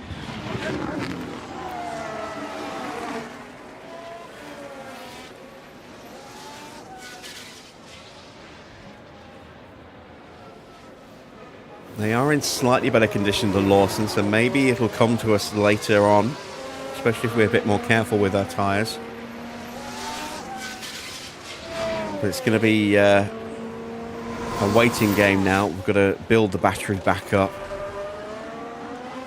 21 laps to go, including this one.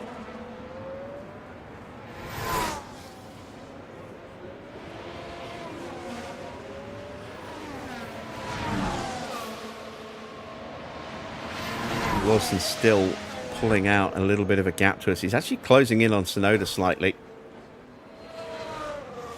See if that trend continues.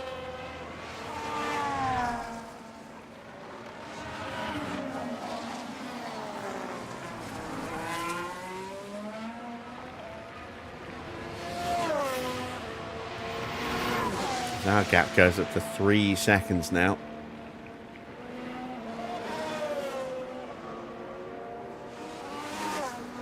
Russell's still all over the back of Norris. Tsunoda does a 123.8, a 123.5 for Lawson, a 124.1 for us.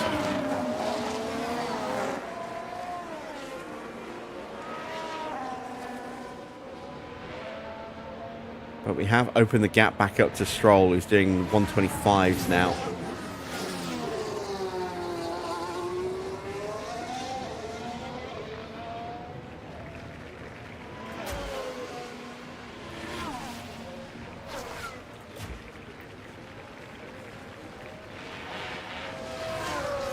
Right, let's actually have a look. Has Lando got the number 1 on his car? He should have.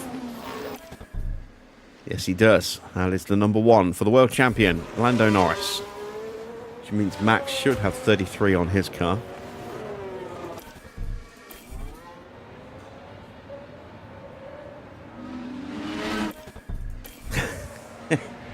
He does, I think, but it'd be nice to get a nice clear shot of that number 33.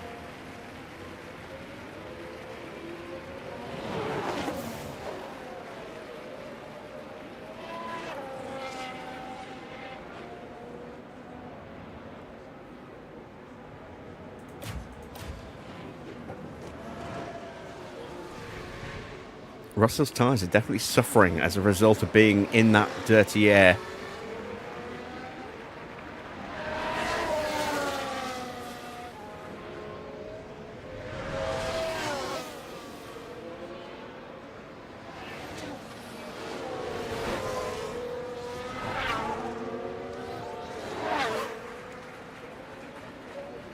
He's desperately trying to find a way through, look.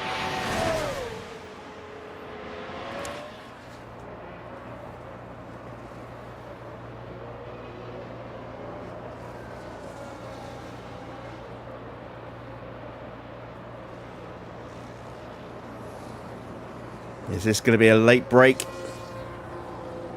Nope. He thought about it, backed out of it. And Norris can breathe a little sigh of relief. Mixed times starting to improve slightly. A 123.9 on that last lap, but still slower than Lawson and Tsunoda. Gasly's starting to put a little bit of pressure onto the back of Stroll.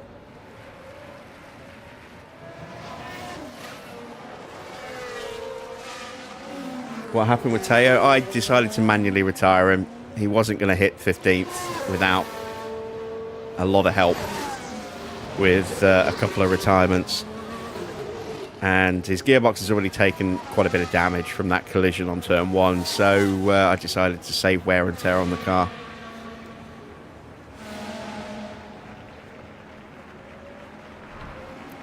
But it is one of my brand new rear wings gone already, unfortunately.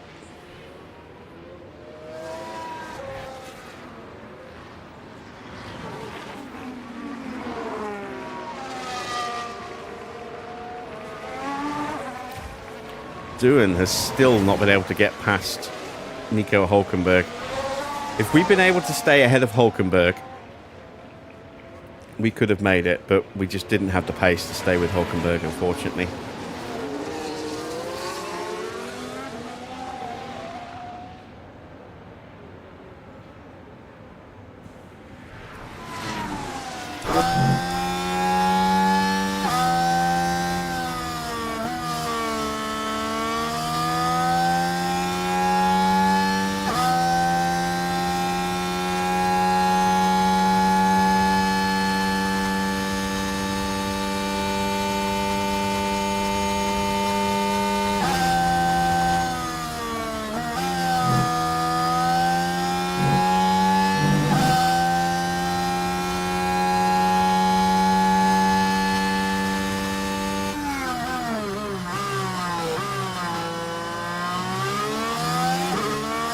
Still no way through for Doohan.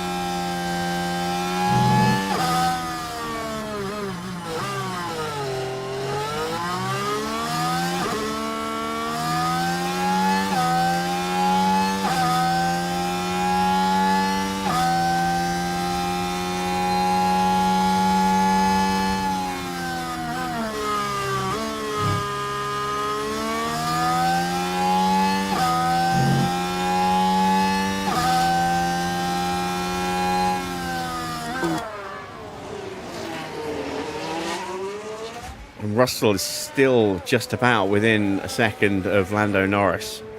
Norris has not been able to shake him, but the longer Russell spends stuck in the dirty air, the more damage it's doing to his inters. You can see the wear difference between the two. And Piastri is starting to close up very slowly.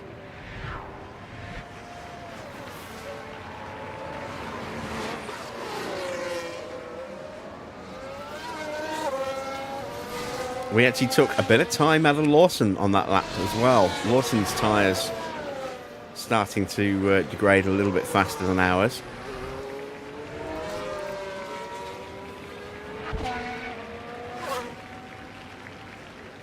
Got some back markers coming up soon as well, or a back marker in Bortoletto.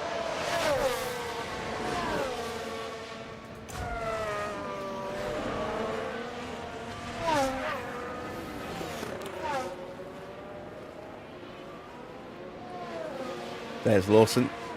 Just saw a little flash of him.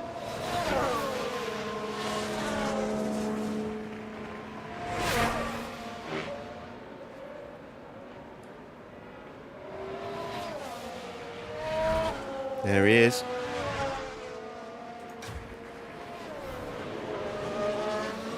And you'll see Mick in the background. There he is. Gap's gone back up again.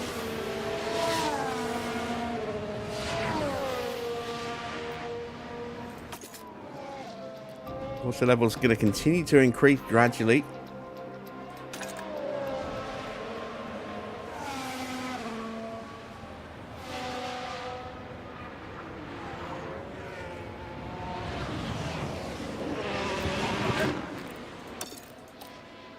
I'll start to apply a little bit more pressure.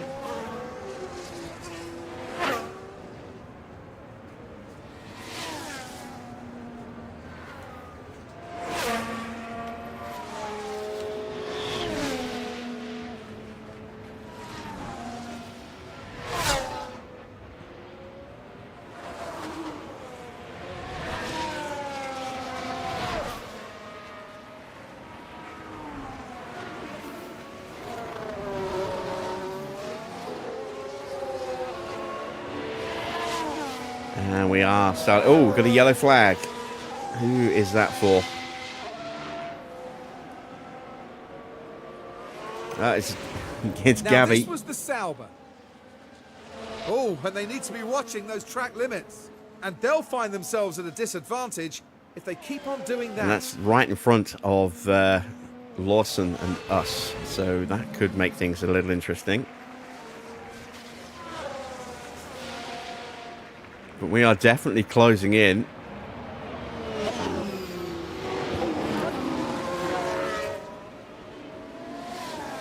Now, where will Bortoletto pull over?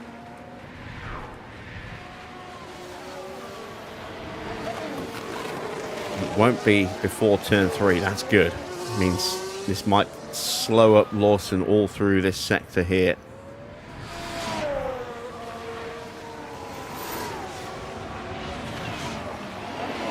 Still not through. And now he finally pulls over. Are we going to get held up here?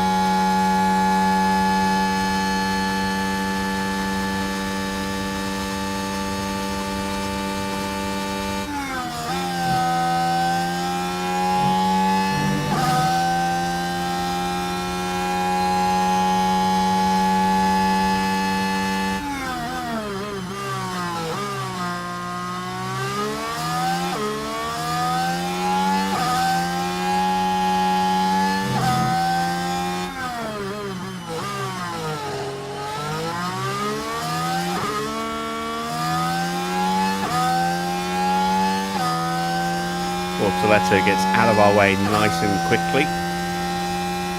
Gap is 2.2 seconds. We're going to run into that dirty air problem again soon.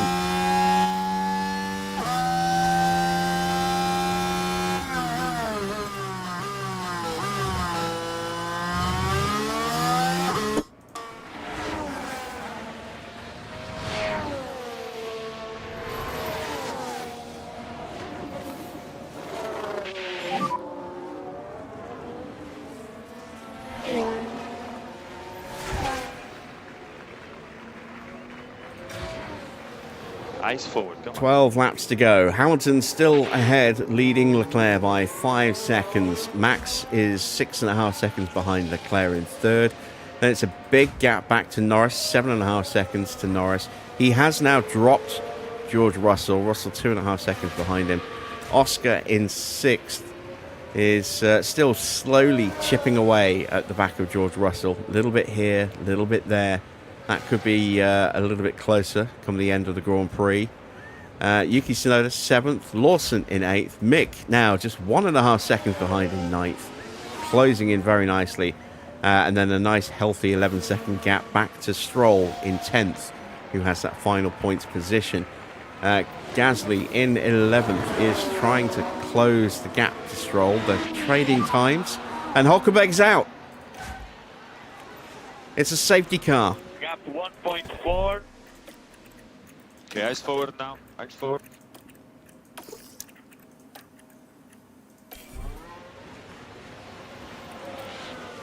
And it seems like Hülkenberg. Oh, and this might be a red flag.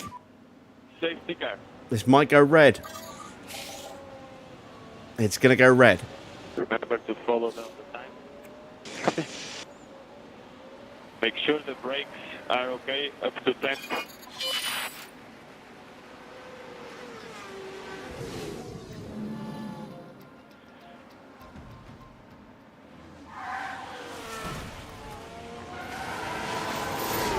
I'm sorry about that, guys. Big shunts coming out of the chicane On in the garage, for Nico really must have Hülkenberg. been a hard one to take. Nice 15 frames per second cutscene for you there. Yeah, stuff in the garage is really slow. Right, let's put on a fresh set of inters.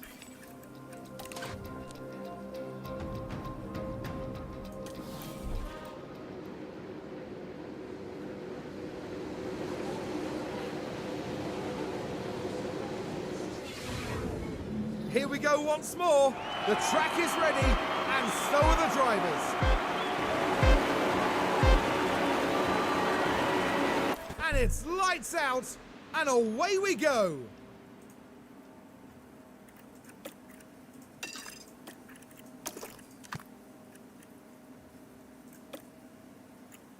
Okay.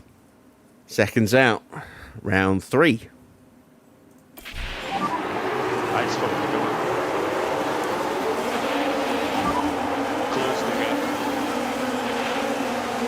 Hamilton gets away well. Leclerc under pressure from Verstappen. Mick is ahead of Lawson. What happened to Lawson?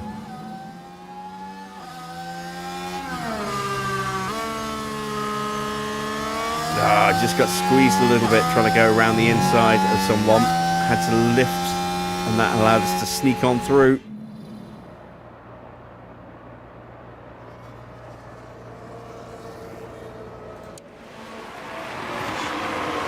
Leclerc has been able to hold off Verstappen. Russell's back in front of Norris. That must infuriate Norris, having finally got clear of him. He's now back behind him again. Tsunoda's in front of Piastri.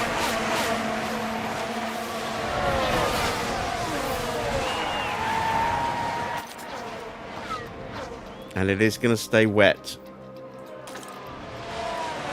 We've got so much spare fuel.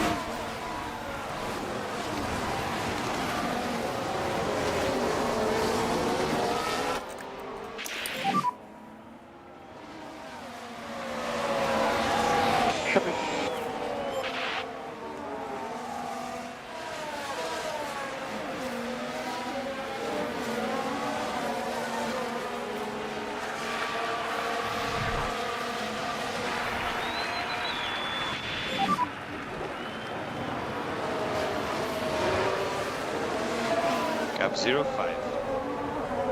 Bravo, come on.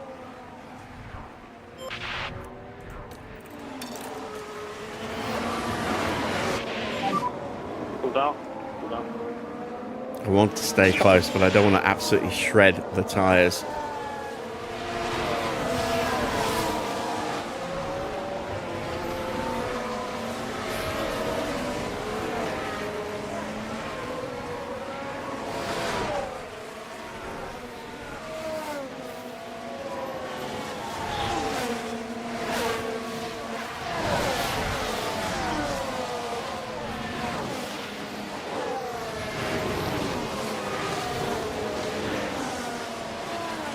Wilson looking very racy, trying to find a way through.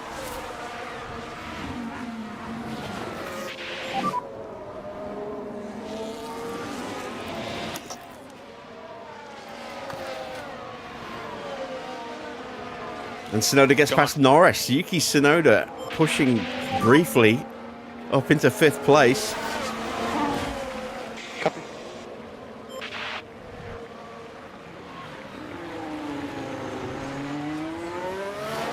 It's all going wrong for Norris on the restart.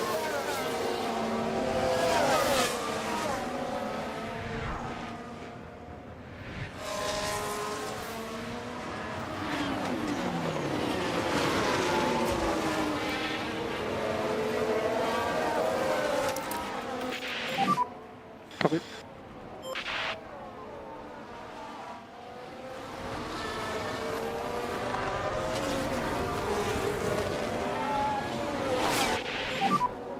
We are P8.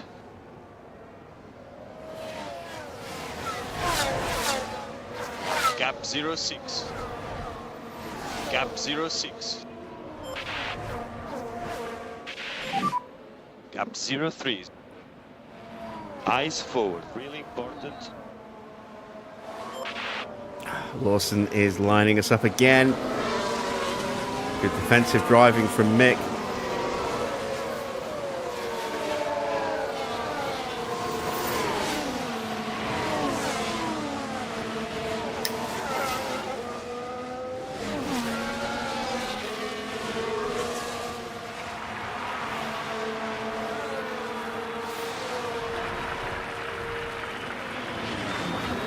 Seven laps to go.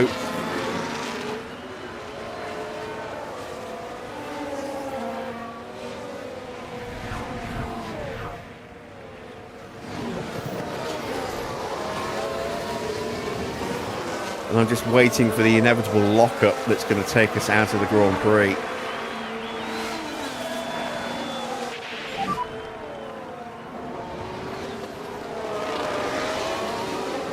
Eyes forward, come on.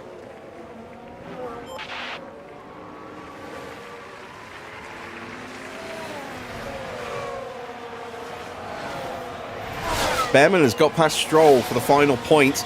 Can he hang on?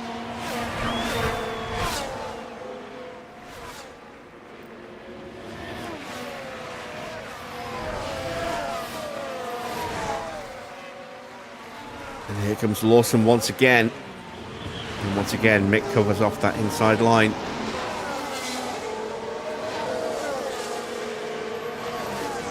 We have lost touch with the cars in front of us slightly, but I want to save what little battery we've got left for the last lap or two, because we may well need it.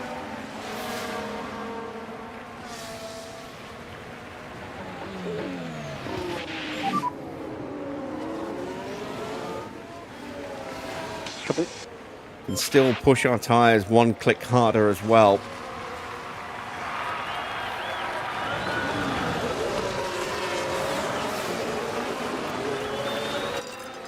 And let's go ahead and do that. Keep reeling him in.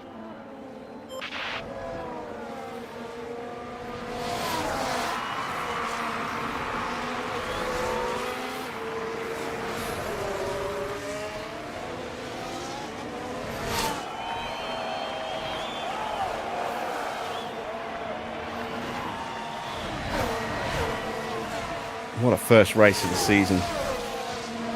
7 retirements.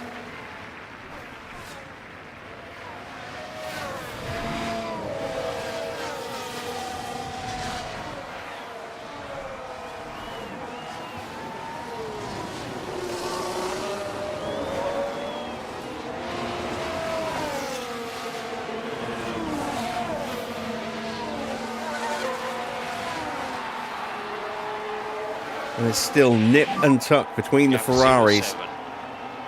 Half a second apart. Verstappen keeping a watching brief, just a second back.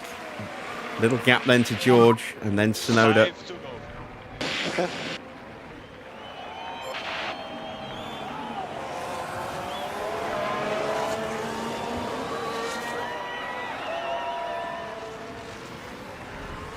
And on the evidence of this first Grand Prix, it does look like Ferrari might have the best car so far this year, but a very different set of characteristics at the next track.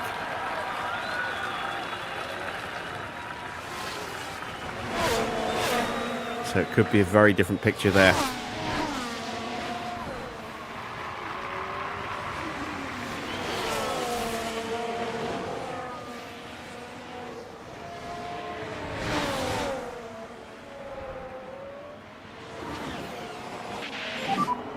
Gap 0909. Try to keep going.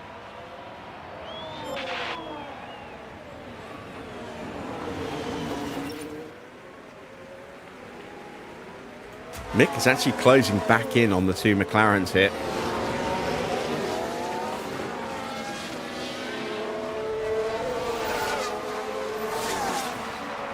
As they are trying to find a way past Yuki Tsunoda. We've got the gap down to 1.4 seconds. 4 laps to go.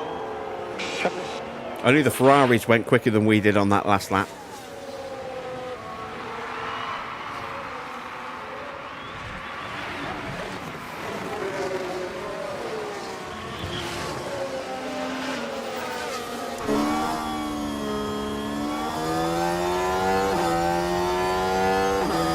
Just saw a huge spider. Yeah, I saw one a couple of days ago. I was immediately like, I see you. And then I just stopped what I was doing and went and found something I could get rid of it with.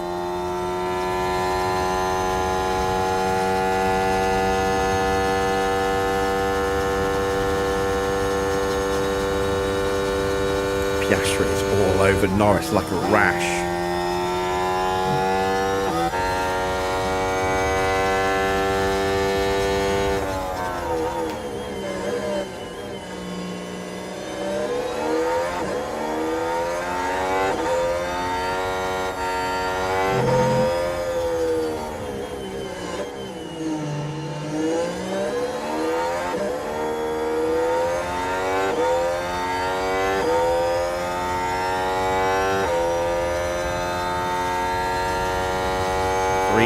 laps to go. 3 laps to go. Copy. And Hamilton gets past Leclerc after Leclerc tried to take the place from him. They're still side by side. The Ferrari's battling. Leclerc goes wide. Gap 0.9. Is that going to leave him vulnerable to a lunge from Verstappen?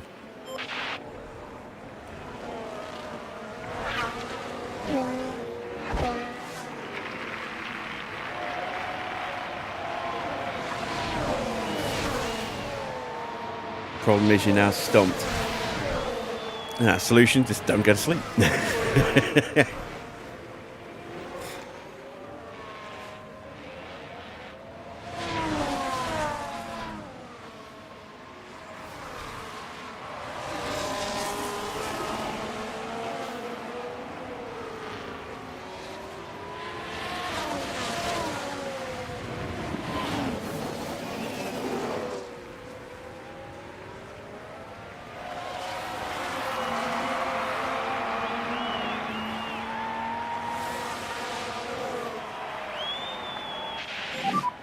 Gap 1.1. Into the final 2 laps, it's still Head anyone's down, guess eyes as to forward. which of the 2 Ferraris is going to win. I don't think Max is going to win.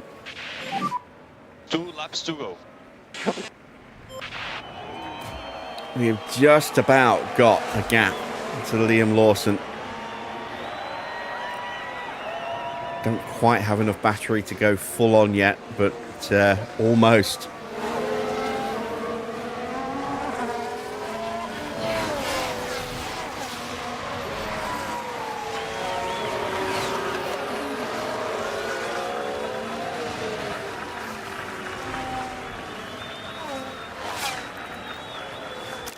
Now we're going to go full on. Copy. Is there a chance to maybe sneak past one of the McLarens and take 7th?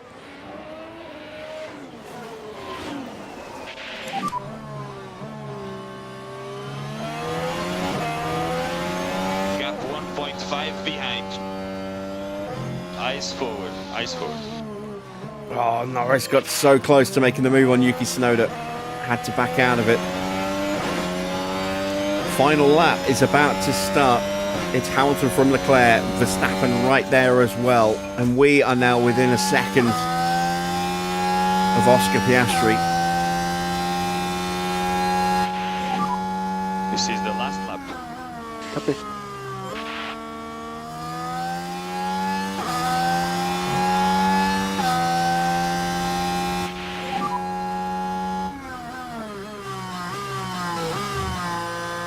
Gap 1.0. It's a long race, come on. Looks like Hamilton is going to hang on and win the Grand Prix. Leclerc under serious pressure from Max Verstappen. Not able to close up to his teammate as a result. Norris still desperately trying to find a way past Yuki Tsunoda. Piastri's just drifting back a little bit. And we are not far behind. I don't know if we're going to be close enough to have a lunge. And it's going to have to be a lunge. How are the tires? Max can't get past Leclerc. It's okay. Norris can't get past Tsunoda. We're not close enough to have a look at Oscar.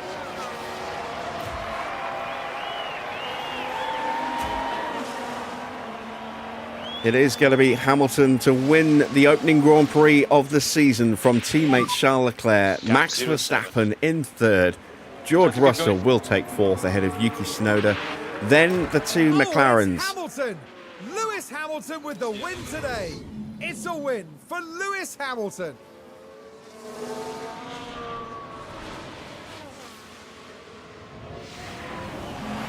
There'll be celebrations tonight after a performance like that. They've done themselves and the team proud. And what an opening race of the season that was. Norris finished 6th ahead of Oscar 7th. Mick finished in 8th. Lawson in 9th. Behrman managed to hang on to take the final point on his debut ahead of Lance Stroll. Then it's Ocon, Doohan, Bortoletto and Gasly. Mick Schumacher made his team's day here, big time. An outstanding performance today to have made the top 10. Not many would have expected this from the team, to be honest. The team has been waiting patiently there, and you can see just how much it means to each and every one of them. And Lewis Hamilton takes to the podium once more, adding yet another trophy to his legacy. Their first win of the season, and the team looking on will be very proud, I'm sure. Well, it wasn't exactly a walk in the park, but it was a thrilling weekend here for us all at the Australian Grand Prix.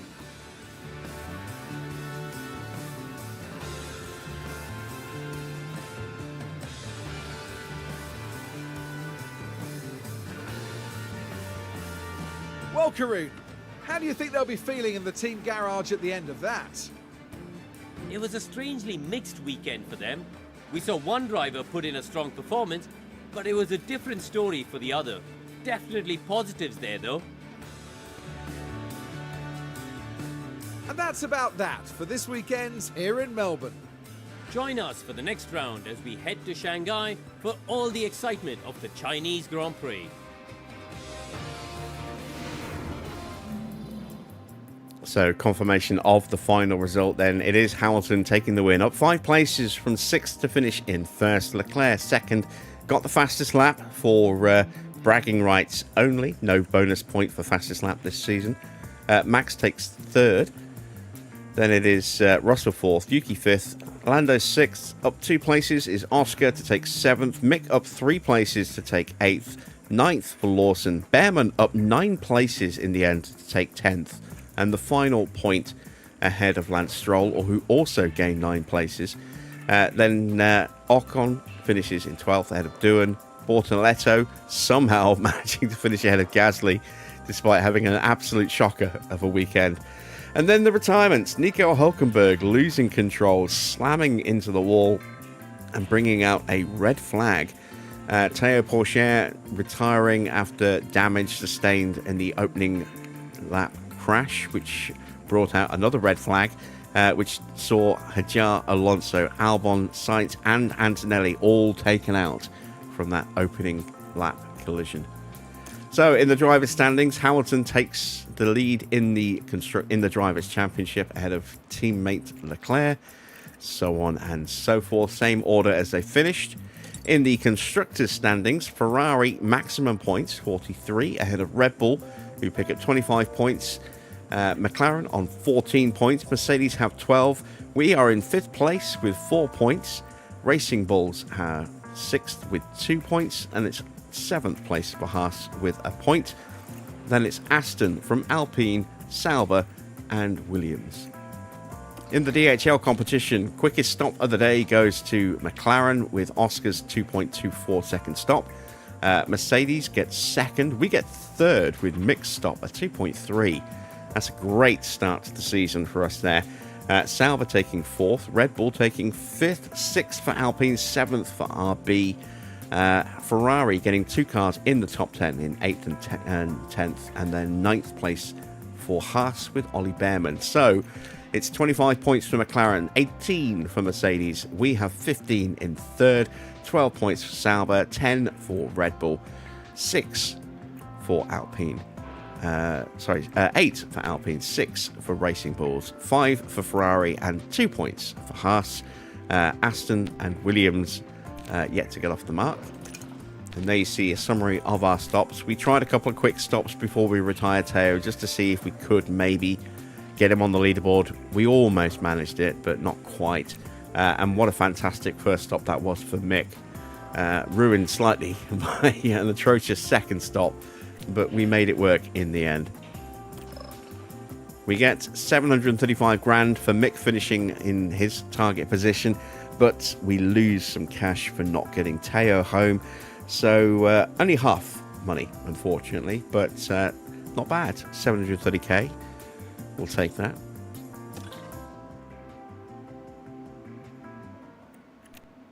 And now we'll get through the housekeeping, ready for tomorrow's stream. But first, a quick ad break.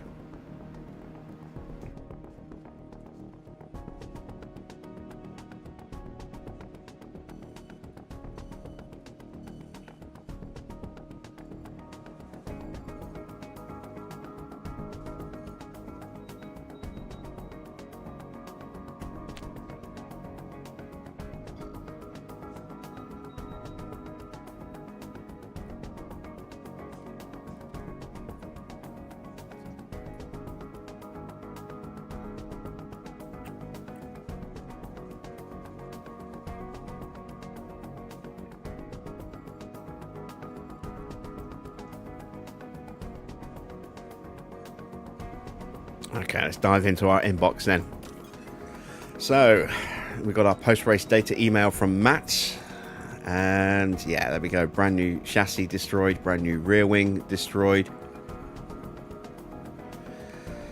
Brand new, an underfloor was damaged in practice and replaced. And a brand new suspension destroyed as well. All of those parts damaged in that little collision from Porsche. Not sure why we lost so many parts. But yeah, that is not good. So we're rolling back.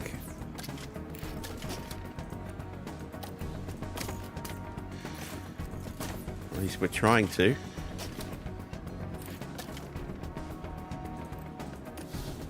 There we go.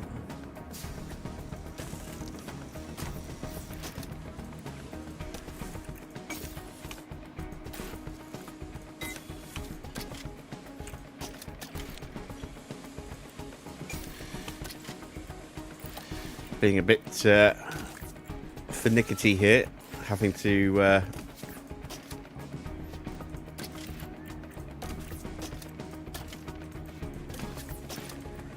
install the Mark II before I can put the Mark I back on.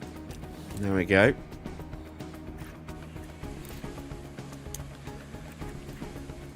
Right, how much cash do we have? 1 million. That is enough to make a couple of parts. We've got a new underfloor that we can start building. And a new side pod as well. There we go. That leaves me 232 grand. Is that enough to build a new rear wing? I don't think it is. Nope. Just short. So we'll have to wait. Hopefully our tour center will give us enough cash to get that done. Oh no, we've already had our tour center money. Okay, so we're going to have a bit of a difference between our two cars, unfortunately, going into the next Grand Prix, because although it wasn't his fault for most of those parts, Porsche has once again managed to break every new part that we've given him on the first trip out. So at least he didn't break a brand new underfloor, because we didn't have a brand new underfloor for him. Already desperately looking ahead to when we're going to get some money from the sponsors now, and it's going to be here after Bahrain. So we've still got a lot of races all back to back. Look at this. We've got China for tomorrow night's stream to end the week, and then when we come back on Monday, we'll have a triple header, and then a break of a week in between before we go to Miami. Season will be rolling on us thick and fast from that point. Another triple header after that. Imola, then Monaco, then Barcelona. Then we'll have a little bit of spacing for Canada, and then Austria, Silverstone. Bit of a gap then for Spa and Hungary. Then our summer break, we'll have Zandvoort and Monza back to back, and then it'll calm down a little bit in the second half. We'll have Baku and a gap, and then Singapore and a gap, and then we'll go into Kota and Vegas. No, sorry, Kota and Mexico. Then we'll have an actual week gap before we go to Brazil, so no triple header. And then we'll have a triple header to finish the season with Vegas, Qatar and Abu Dhabi. So the spacing of the race is a little bit different to last season, but no real change to the actual tracks themselves. Just the beginning of the season changed because of calendar changes this season. We'll see what happens next season. Let's check in with the board, see what they thought of that Grand Prix. They must be delighted, and they are. Finances, they are disappointed because we are showing debts. That isn't good. I think the reason why we're seeing this debt here is maybe it takes a snapshot of our balance before the board payment goes in. So we pay out all of those wages and upkeep costs. And then it goes, this is your balance. And then it gives us the board payment, which brings us back on target again. I don't know. Maybe I'm guessing. I don't know. But yeah, a little bit of debt in March. Not ideal. January, we already knew about that. That was carried over from the previous season with the purchasing of engines, etc., etc. So, yeah, hopefully we can get back on top of our finances. We have already got a shortage of parts with some of those new bits that we built no longer available. But this is the state of mixed car going into China. So very, very strong in the low speed, pretty strong in the medium speed, not too bad in the high speed. Dirty air tolerance and tyre wear pretty decent. DRS isn't amazing, but it's not too bad. Speed's still the big issue for our car. And Teo's car is worse, but not massively worse, I have to say. I'm a little surprised it's not as, it's not that much worse. In the grand scheme of things, he is definitely losing a bit of performance, but not losing a huge amount ranking wise. So ranked 21st overall on the grid in terms of the car, and that one is ranked 15th. Biggest issue for Teo is the fact that his gearbox is already down to 67%, and of course, because of the way we had to shoehorn all the details into a restarted file for this mod, it does mean that we don't get that fifth gearbox and a third ERS unit that we should have had with the regulation changes voted in last season. So we may end up having to buy a new gearbox at some point for Teo, but a long way to go yet before that becomes a possible reality. And that is where we are going to end it for tonight. A bit of an epic race, bit of a monster stream as well, over 4 hours. Did have a lot of pre-season stuff to get through. A reminder, if you want to check out the mods that I'm using, they are all listed in the video description down below, with links to where you can get them from. Or in the case of the face pack, which you haven't been able to see yet, but let me sort that for you. 1 second.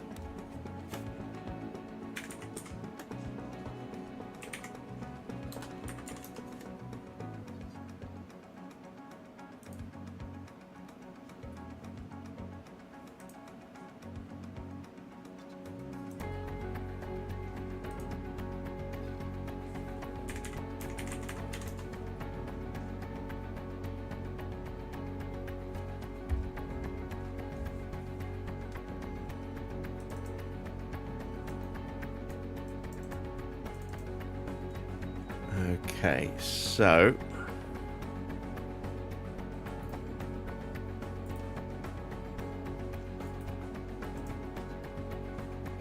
let's head back.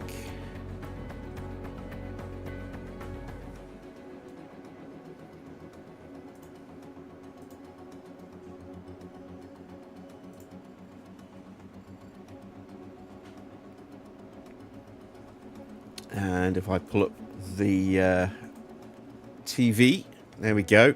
So this is the face pack. This is a Patreon paywall mod. So this is not available on Overtake. Everything else is available for free. This one I've had to pay for, but it's added in a face model for 4 new drivers. So we have Kimi Antonelli,